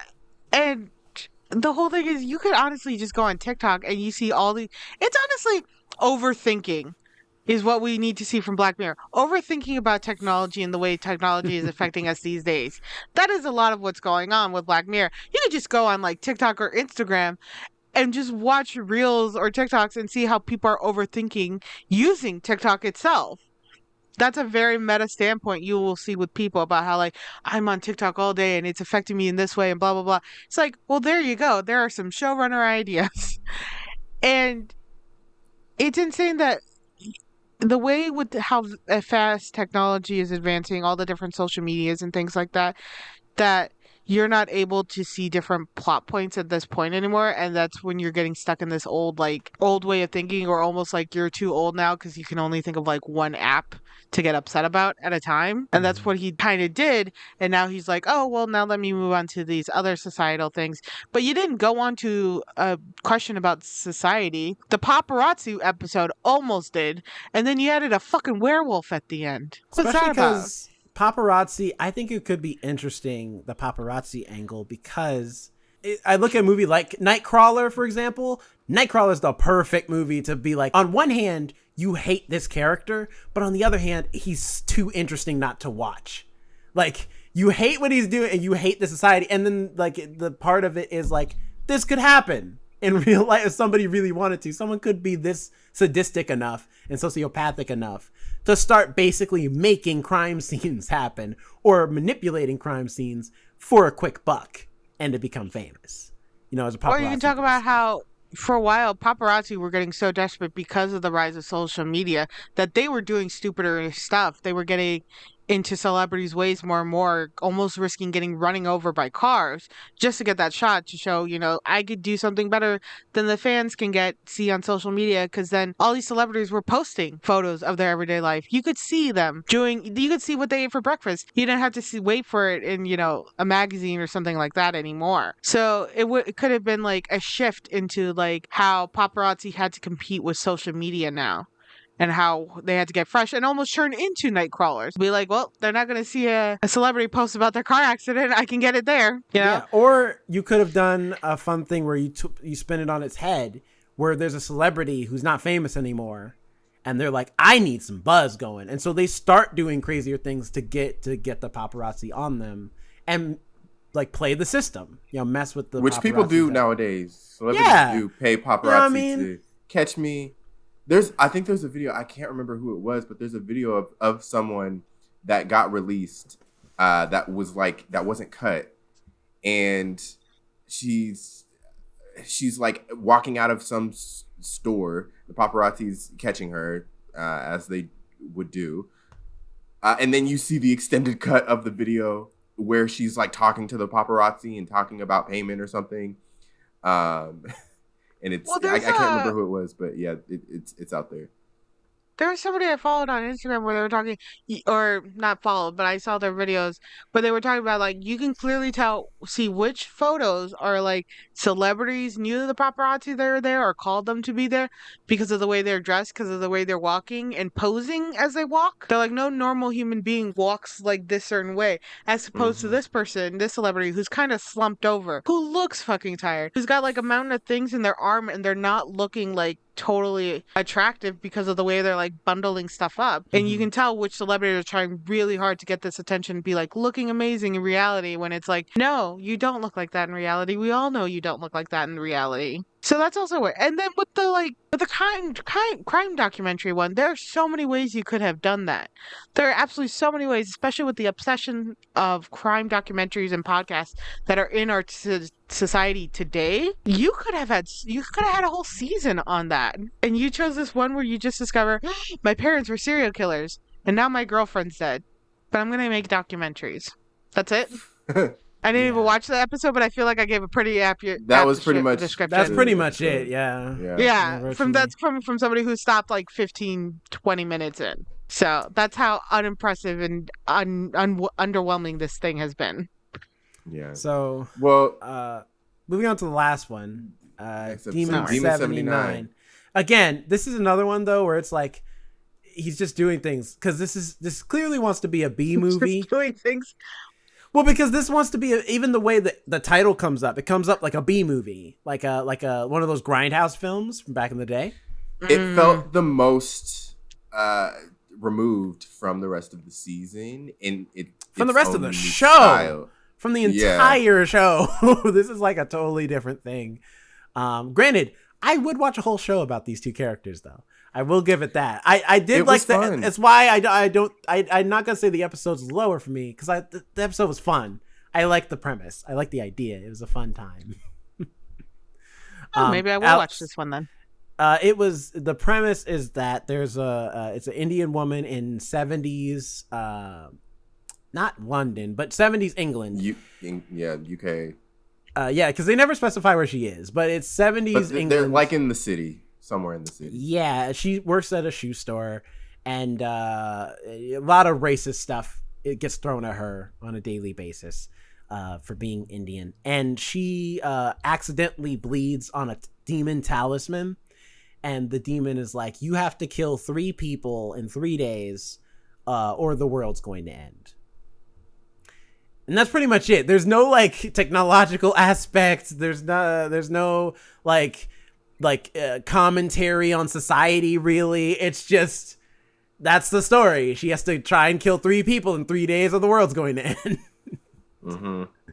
So it's like that whole effect. Would you say one person, or if you're in a train and there's 2 roads, would you save the one person's life or the 5 people's lives trapped on the other side of the railroads? Would you kill 3 or? The fun thing is I like the rules they set for this world. I think that's what makes it the most fun, is that she's like, on paper, you're like, she's a good person because she has never, done a crime. She's often very polite and very quiet. She keeps to herself. She doesn't complain, whatever. But there's moments where you see flashes of what she would like to do, like how she would like to, like one of her coworkers is a bitch. Basically, and racist, also. And very racist in this season. Strongly a lot of racist. Racism. And there's this because she's Indian, she eats a lot of Indian food at work, and she eats in the stock room because they don't have an official break room. And her coworker complains to her boss that her food makes the stock room smell, and so they're like, "Hey, can you like not eat your food? Bring like a sandwich or something." Basement. Right. If you are going to eat in the basement. And so there's a scene where she's just staring at her coworker, and then she smashes her head through the glass case of the shoe shoe place. But then you find out that's just what she would like to do. That's in her head. What she would like to do, this person. And so there's this underlying tone of maybe she's not a good person. She just knows societally she can't do that. But then that's fair. Now she has this chance though to, this demon to be a murderer. So, and even the demon's like, I mean, you pretend to be a good person, but I mean, because he says like the blood of the corruptible is the only ones that can activate the talisman. And he specifies, he's like, it's not about the people who are corrupted. He's like the possibly going to be corruptible, like the corruptible people are the only ones who activate it. Like the ones who want to be corrupted or are more easily corruptible? The ones who are very close to, like, who can easily be turned into a murderer. Very close. Oh, like Edge of Madness type of deal. Right, yeah. Gotcha, okay. And so I'm like, that's an interesting premise. Normally it's like, oh, I'm a good person. But it's like, no. I mean, you are good because society needs you to be. But if you were forced to murder, you'd probably do it. And it wouldn't take much to push you to do it. Yeah. I could see that. I did love their dynamic as well. It was very, so the demon hangs around a bit? Oh, yeah, he's there with her for most of the episode. Here, in fact, I will let you see what the demon looks like. Because the demon at first comes off as a regular demon, but then he takes a human form, and that's his human form for the entire show. Oh my god. It's very Grindhouse. I loved it. I was very B movie. Like that's your demon character. Walk like a pimp? He's supposed to be. He's the lead singer of a group called Boney M. Yeah, a disco which is a real group. Yeah, it is a real group. Or was a real group. So he's supposed to be dressed like a disco person. Yeah, because she sees them on TV and is like attracted to the lead singer. So this is his form that he decides to make the most appealing to her. I get it. I love it. I would love it if a demon dressed like that followed me around. Yeah, and she's great too. Anjana Vasan, she's fantastic. I don't know how to pronounce his name, so I'm sorry if I butcher your name, dude. But Papa Asedu, who I didn't realize he was in I May Destroy You, which I watched most of that, and I don't remember. I watched most of that. Maybe in the part you didn't watch. But this one is no, straight. He was in 12 episodes, which is the whole thing. But he played Kwame. Okay, okay, I remember who he was. But this is straight supernatural. There is no technological aspect. There's no societal aspect, really. I guess outside of racism, and I guess a little bit of politics, like how political figures like can be racist without being racist, essentially. Because there is like a political figure in this that is like, that's his whole thing, is like he's clearly racist, but he won't say it. It's just, there's a scene where he's talking to the coworker lady who's also racist, and he's like, you know why I don't put stop immigration on my passport? Cause look at me. And she looks at him, and he has this like evil look in his eyes. And he's like, you know what I'm about. And I'm like, it's a little on the nose, but I get what you're saying. But then they flash forward because the demon has the ability to give, what's her character name? In the show? Nita. He gives Nita the ability to like see what's going to happen to these people that she's considering murdering, what's going to happen to them in the future. Well, he can see their past, present, and future. He knows everything about everybody, like who they're going to be, what they're going to be, all those things. So that can kind of help inform her decision on who she wants to kill. And in this politician's future, he's basically starting a whole war. All the immigrants are going to be deported. And yeah. Especially because I will say I was fully prepared for it to find out that he's lying about everything. Because like he tells her like, hey, that guy is like a child molester or whatever. The first guy she murders. He's been doing inappropriate things with his daughter. And I was fully prepared for them because we then go to the family. Like they find his body, the police are investigating, they go talk to his family. And I was fully prepared for it to be like, no, actually none of that happened. He just said that because he's like, I need you to kill these 3 people. but they didn't go that way, which is fine. I didn't need them to, but I was prepared for that to totally be like a part of the twist, is that nothing he said, including the apocalypse thing, is going to happen. So does she kill the 3 people? Does the world end? She kills. She does kill 3 people. 3 people, but one of them didn't count. Yeah, like they establish like a rule where basically the sacrifices have to be people who weren't damned to hell. Basically, like weren't, in this case they say murderers, because one of the guys she kills is a guy who murdered his wife in a bathtub, and she kills him. And his brother who lives with him comes home, and so she kills him too because he's a witness. Like she can't have witnesses. And then and the demon's like, hey, you know what? Look, it's all over though. You killed those 2 people, and the first guy, we're all good. And then he calls hell, and they're like, yeah, so bad news. Like you don't get to see the other side of the phone conversation, but I imagine them sounding like corporate, like, listen. Sorry about that. So technically, we were looking in sub category F under section B of the paragraph. Says that he's a murderer and he was doomed to hell anyway. So technically, his soul doesn't count. Needs to be clean souls. Okay. All right. Bye. Click. And So now she's she has like, to kill somebody else. so she has to kill a fourth person. And at first she's going to kill her coworker because she's like, I hate her and she's racist. So whatever. Fair. But then the politician comes and she's like, and she overhears their conversation where basically it's revealed that he's going to be like, UK Trump, but in the 70s. And so, but if Trump, was competent and actually succeeded in his plans.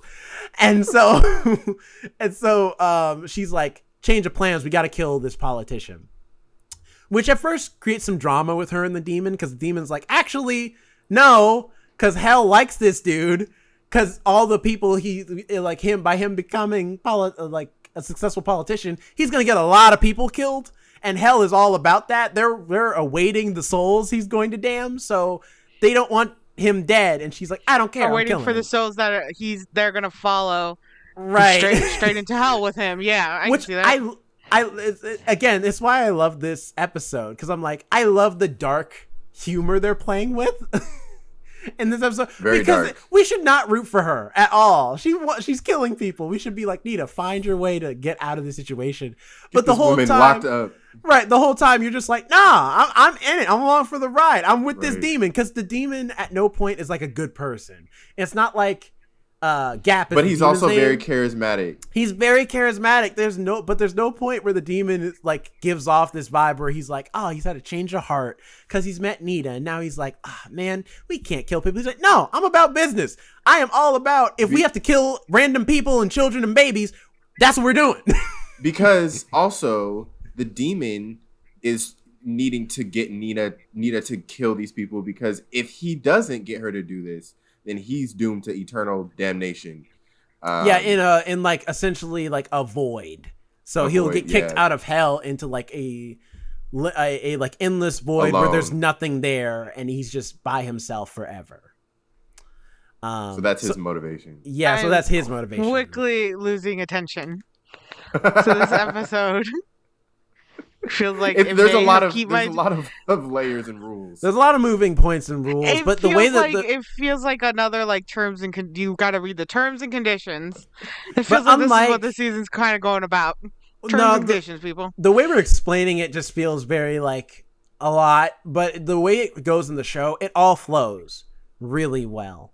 I think again, I would rather this episode be the pilot for a TV show of this premise, written by Charlie Brooker.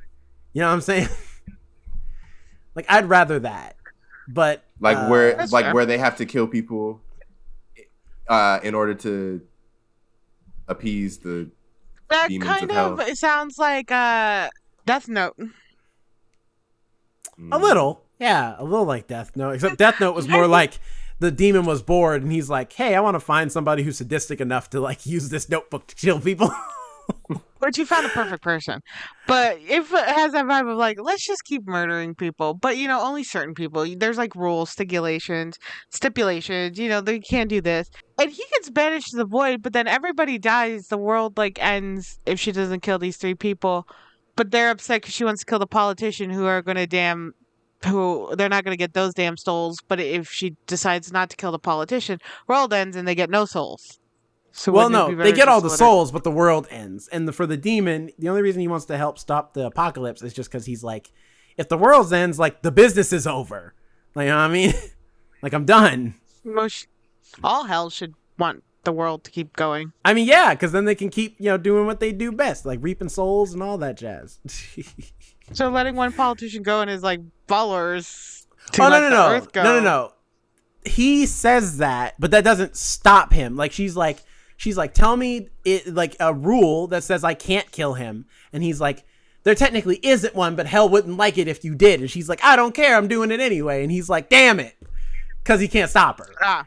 No, there's no. It's not like it's not like the demon tries and stops her. He just tells her hell doesn't want this guy dead, but she's like, I'm gonna do it anyway. And he's like, damn you, red tape. You found a little loophole. Okay, I'm on the Wikipedia page for this episode, and it says, because at the beginning of the episode it says a Red Mirror film, so not Black Mirror but Red Mirror. It says Charlie Brooker initially conceived of Demon 79 as the first episode of a companion retro-themed horror anthology series called Red Mirror. Okay, that makes more sense. Mm-hmm.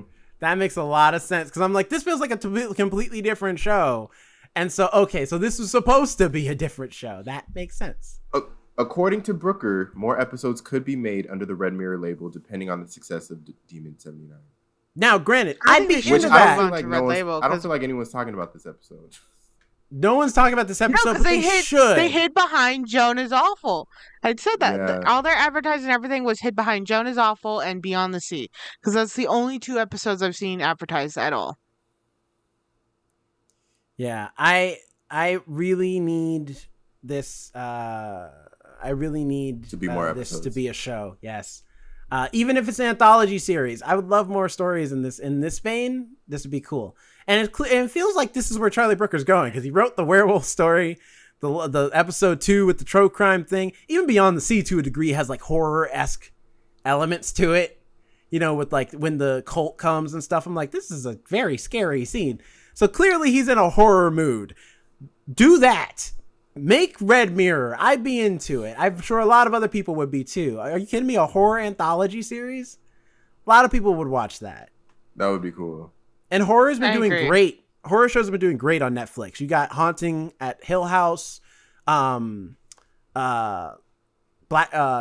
Mass, even to a degree the house. So good, yeah. The Haunting at the, I forget what the other one's called, the like sequel series. Oh, the Haunting at Bly Manor? I think so. That one didn't do as well, but even still, people were into it. They were willing to watch it. So I'm like, horror does well on Netflix, like horror series. So you could probably do it and people would watch it. You know why horror does really well on Netflix? Is because there's no breaks in commercials. You know how hard it is to get into a horror show with commercials on like Hulu or something when you're getting really intense and all of a sudden it's an ad for McDonald's about Grimace's birthday? Uh-huh. Even some of the horror movies I have to watch like on Freevee or Tubi or even Hulu sometimes will have these random commercials. And I'm like, it is pitch black in my room. It's really intense. All of a sudden it's try the new Grimace shake at McDonald's for his birthday. It's like, I was into it for a minute, man. Now you just ruined it. Which, speaking of the Grimace shake, have you tried it yet? I have not, because I've seen I have not. TikTok. I have not. I heard it was just a vanilla. I heard it was just a vanilla shake with purple flavor. Oh, that's disappointing. I mean, what did you expect it to taste like? What, like grape? It's the same way. It's the same Grimace or way something. Maybe. What does Grimace taste like? Grimace tastes like. I don't know. I was expecting the shake to tell me. All right. He tastes like vanilla. That's what he tastes like. I saw a TikTok video of I saw it this morning. I have to send it to you guys. Oh my gosh. There's this girl who's the mom. She's in the seat. She's like, all right, we're getting ready to try the Grimace shake from McDonald's. And you pan to the girl and she's like, and the mom's like, what's wrong? And she's like, I don't want to try the shake. And then she starts crying.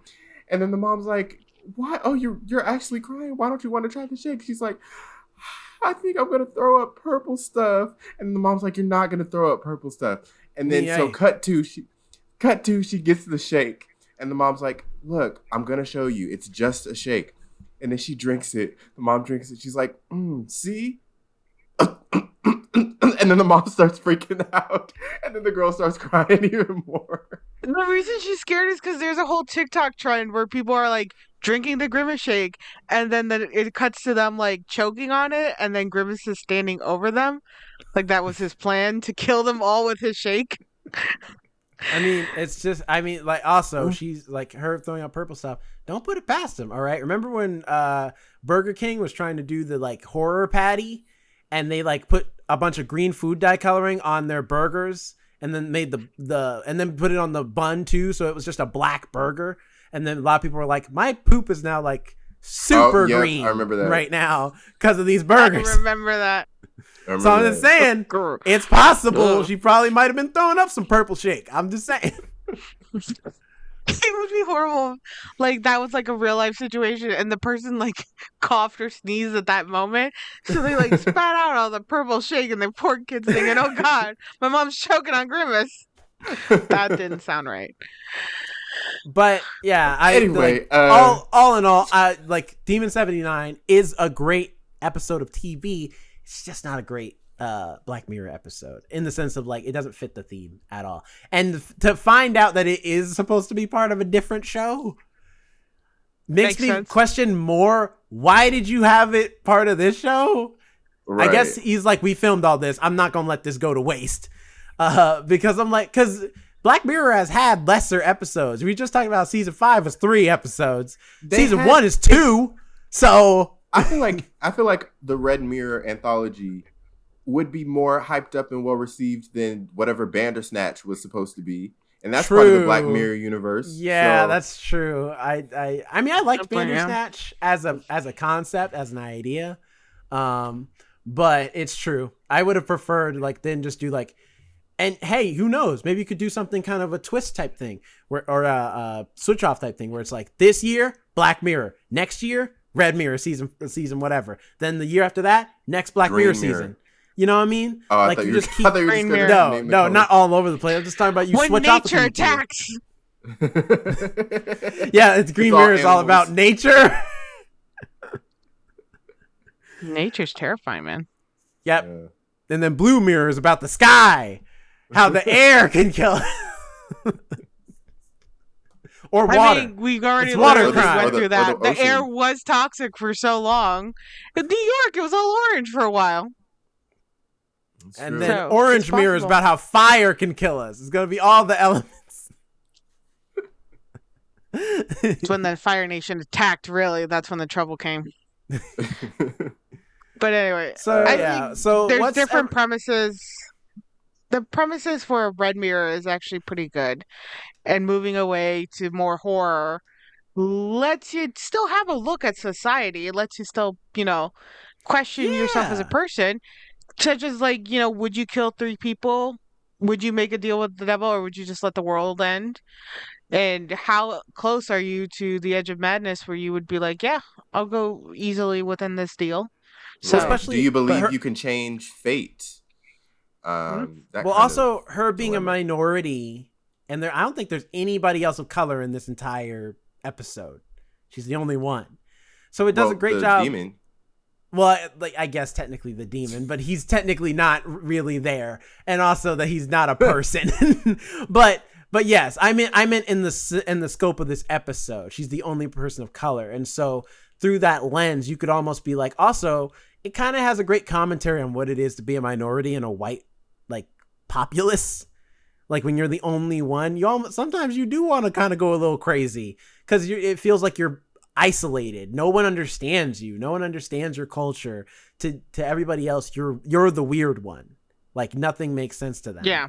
You know what I mean? And I think that this episode also plays off that really well in a horror movie type way. And then of course, because we didn't talk about the police characters very much, but there's 2 police officers who are investigating, one in particular who's like an older police officer, and he's nice. Like he's a nice dude, and he has no problem with her being Indian. In fact, he's one of the few characters who treats her with any respect, who's white in the entire episode. So cause for example, he catches her in the act of killing, and instead of what we expect from these type of things where he'll be like, stop resisting, and he like throws her to the ground or he shoots her just without warning or anything like that, he like hugs her and holds her because he's like, I get it, like you're having a hard time, like, but it's okay, like you're not alone. I'm here. I still gotta take you to jail because you killed like 3 people, but I understand. It would have been cool if you found out, like, the cops, like, I get it. I had to do the same deal with the demon. So, like, that would have been. also That there would was, like, have been a weird neat understanding. twist. Like, Yeah. he saw it. He's like, I know what's going on with you. I've been there myself. So, like, instead he helps, like, clean up things and, like, we're gonna take care of this and move on with both of our lives. So that would have been more Look, get fun. us on season 7. Right? Yeah. Hire us. Charlie Brooker, we're available. Hire the first ones to die to be in your writer's room. Although, unfortunately, that would mean we'd have to become part of the WGA, and then we would immediately go on strike because the writer's strike is still happening. Absolutely. I know I'm not no scab. I'm not gonna be working like that. So So I guess overall, I mean, we're all, already at. I guess we've said our overall thoughts. Let's do grades, just grades. Grades of like this season. Yes. Jonathan, you go first. What's your grade for this season? I'm going to give it a B minus. I had some great You're too times. nice. A B minus. I think I had a good time watching pretty much all of the episodes. It was just how they each individually fit into the Black Mirror scope. It's like if I wanted to turn on this program, I would have watched another type of program. But I didn't have a particularly like bad time watching any of the episodes. So I'd give it a B minus. Alex. This is definitely like a C to C minus. I think the acting was really well done with all the materials that the actors and actresses were given. It's nice to see Josh Hartnett again. And the Joan is Awful one, I enjoy meta stuff, so like I did appreciate that one. But this was definitely not Black Mirror. This was not a Black Mirror seasons or episodes. They were trying really hard to break out of a place they put themselves in. So it was just kind of like, all right, you put yourself in a box and then you're upset when people are like looking in that box for your show and you're trying to do something new. So it was a lot of lackluster. Episodes just ended. Details were abandoned and just it could have just done so much more had they maybe decided to do 3 episodes again, even 4, you know, but instead they tried to stretch it out.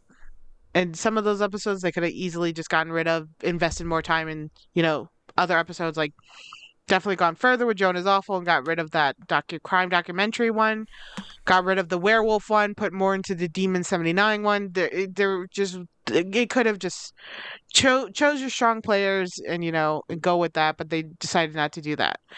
I don't have much good to say about the season, and I've only watched 3 of the 5, and maybe that's because, but this was just a really, really weak season, and I really hope they understand that Black Mirror might just be over and accept that fate, maybe move on to Red Mirror or Green Mirror or whatever color they'd like to go on. I think they need to accept that it's time to move on. What about you, Jerome? Piggyback off of that, I think I agree entirely. Black Mirror was good while it lasted. It was a great show. I think it's kind of done. Like, you know what I mean? Because you even look at like the Twilight Zone. You know what I mean? Like the Twilight Zone had its time, and then it was over because they ran out of like ideas to do and stuff like that. And sometimes that happens. Some shows are not meant to just go on forever. Some shows are meant to just be 5 seasons, maybe a 6th, and then that's it, and we're done. Because it's just hard. Especially because you look at Black Mirror over the years, they've had some strong, really well-written episodes. Like, consistently. It's why people were excited to always wait for that Black Mirror season to come out. You'd be like, oh man, Black Mirror's back. But it's been 4 years since season 5. And people weren't really feeling season 5 when that came out. So it just feels like you're just kind of it feels like you're dragging around this corpse of a show. Because, you're out of exclusives. Like, but you're Netflix. You can make an exclusive any other time. And I honestly think since Charlie Brooker is in this horror vein, Red Mirror would probably be something that people would be interested in, that would be popular, that people would watch and be into. But, Black Mirror might just be, his time might be up because technology is kind of at a stagnant place right now. Like, social media is virtually the same as it was before. It's more just how society is using it now, but technology isn't evolving as much as it's just kind of being used in different ways. But that's just for right now. Who knows? Maybe in like 5, 6, 7 years, they could reboot Black Mirror, same way that Twilight Zone got rebooted, because new technology will be out by then. New stuff will come out. New ways we use technology will be done. There'll be different stuff that they can maybe talk about that will have different commentary, and society will be slightly different. But for now, things are kind of just at a standstill. And so there's not really a lot to talk about that they haven't already talked about. And I think that's the issue. It's not that the writing's bad. It's that you've done such a good job talking about society and its use of technology in prior seasons, you're out of stuff to talk about for now. So make Red Mirror. I think that's the direction that Charlie Brooker wants to go anyway. And I think it would do well. I think people would really dig it, especially something on it being on such a large platform as Netflix, where a lot of people have Netflix. Not everybody has Shudder, which is like the horror platform, but a lot of people have Netflix. Like almost everybody does. So it would do gangbusters on Netflix. As far as a grade though, I'm giving this a C. It just like you said, like a lot of, it's not that all the episodes are bad. It's just there's ones that are just lackluster to mediocre, and those hold the season down compared to the really great episodes like Beyond the Sea and Demon 79 and even Joan is Awful. I would put that in like it's a really good episode. It's just, it's more comical, but it's a great episode, great premise. But you have those other episodes, those other two holding the damn show down. Yeah. So it's what it is. This show, can you believe this show has been on for 12 years? Mm-hmm. Black Mirror started in 2011. But it's because there's been so much time apart from each season. Because I remember seasons 1 and 2 came out back to back because that's when they were on the BBC. And then it was under a long hiatus because the show got canceled and nobody knew what the fate of the show was. And then Netflix announced, hey, we bought it. And guess what? Season 3's coming. So it's like, it's because the show has had so much like downtime in between seasons, but it needed it to tell these really great stories. So, I think it's had its time. It's time to move on.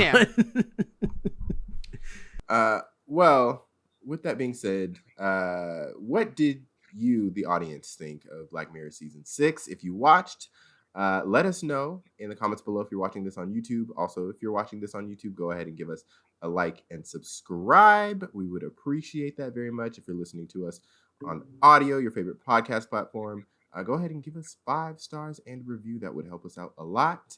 And follow us on social. The first ones to die on all your favorite social media platforms, including Threads now. You can find me at Jonathan Keys on Twitter, Instagram, wherever you please. Jerome, where can we find you? You can find me at Jerome Rat, not Jerome Rat, on Instagram. Yes, that is my Twitter handle. So NOT Jerome Rat on Instagram. And then also, check out the YouTube channel for extra content as well. If you're not subscribed, go subscribe. You can check out all different types of things like mini reviews, book reviews, gaming content, vlogs, all that stuff is up there on the YouTube channel at The First Ones to Die podcast. And also, especially because, hey, if you want to hear my thoughts on The Idol, that mini review is coming. So and the only place it's going to be is on YouTube. So check that out. Alex, nice. Where can people find you?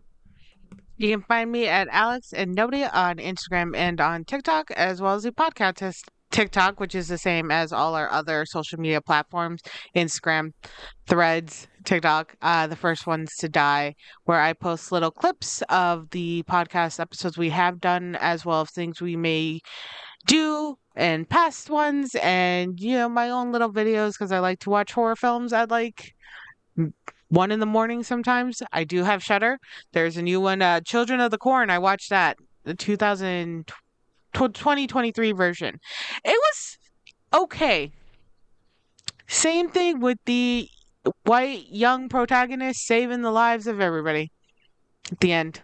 So was not great, but it was okay. I'll give it that much. What are we watching next week? Oh, well, also, real quick, before we do that, I also wanted to mention, because you mentioned Bisha K. Ali, who helped write Demon 79. I was like, I know that name. And now I know why I also like the humor in this show. She wrote Miss Marvel and Loki. Oh, okay. Yeah. And Loki? So, yeah, and Loki those too. Two or at least she was a writer on Those two have Loki. the same energy. Those two do have the same energy. Yeah, so I was like, I know that name. I've heard that name before. Yeah, she's great.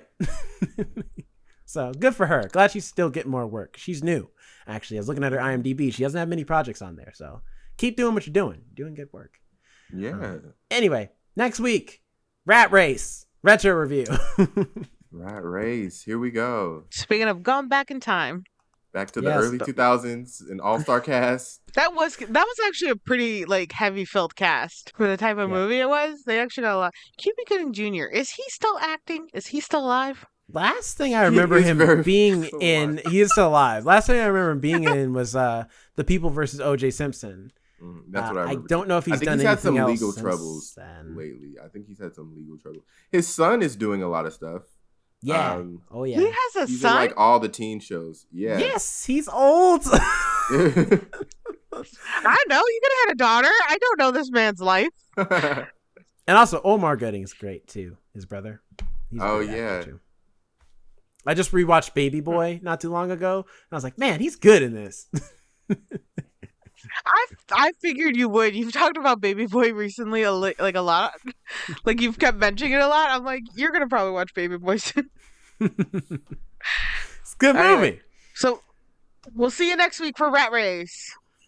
Woo. Till then, bye. Bye.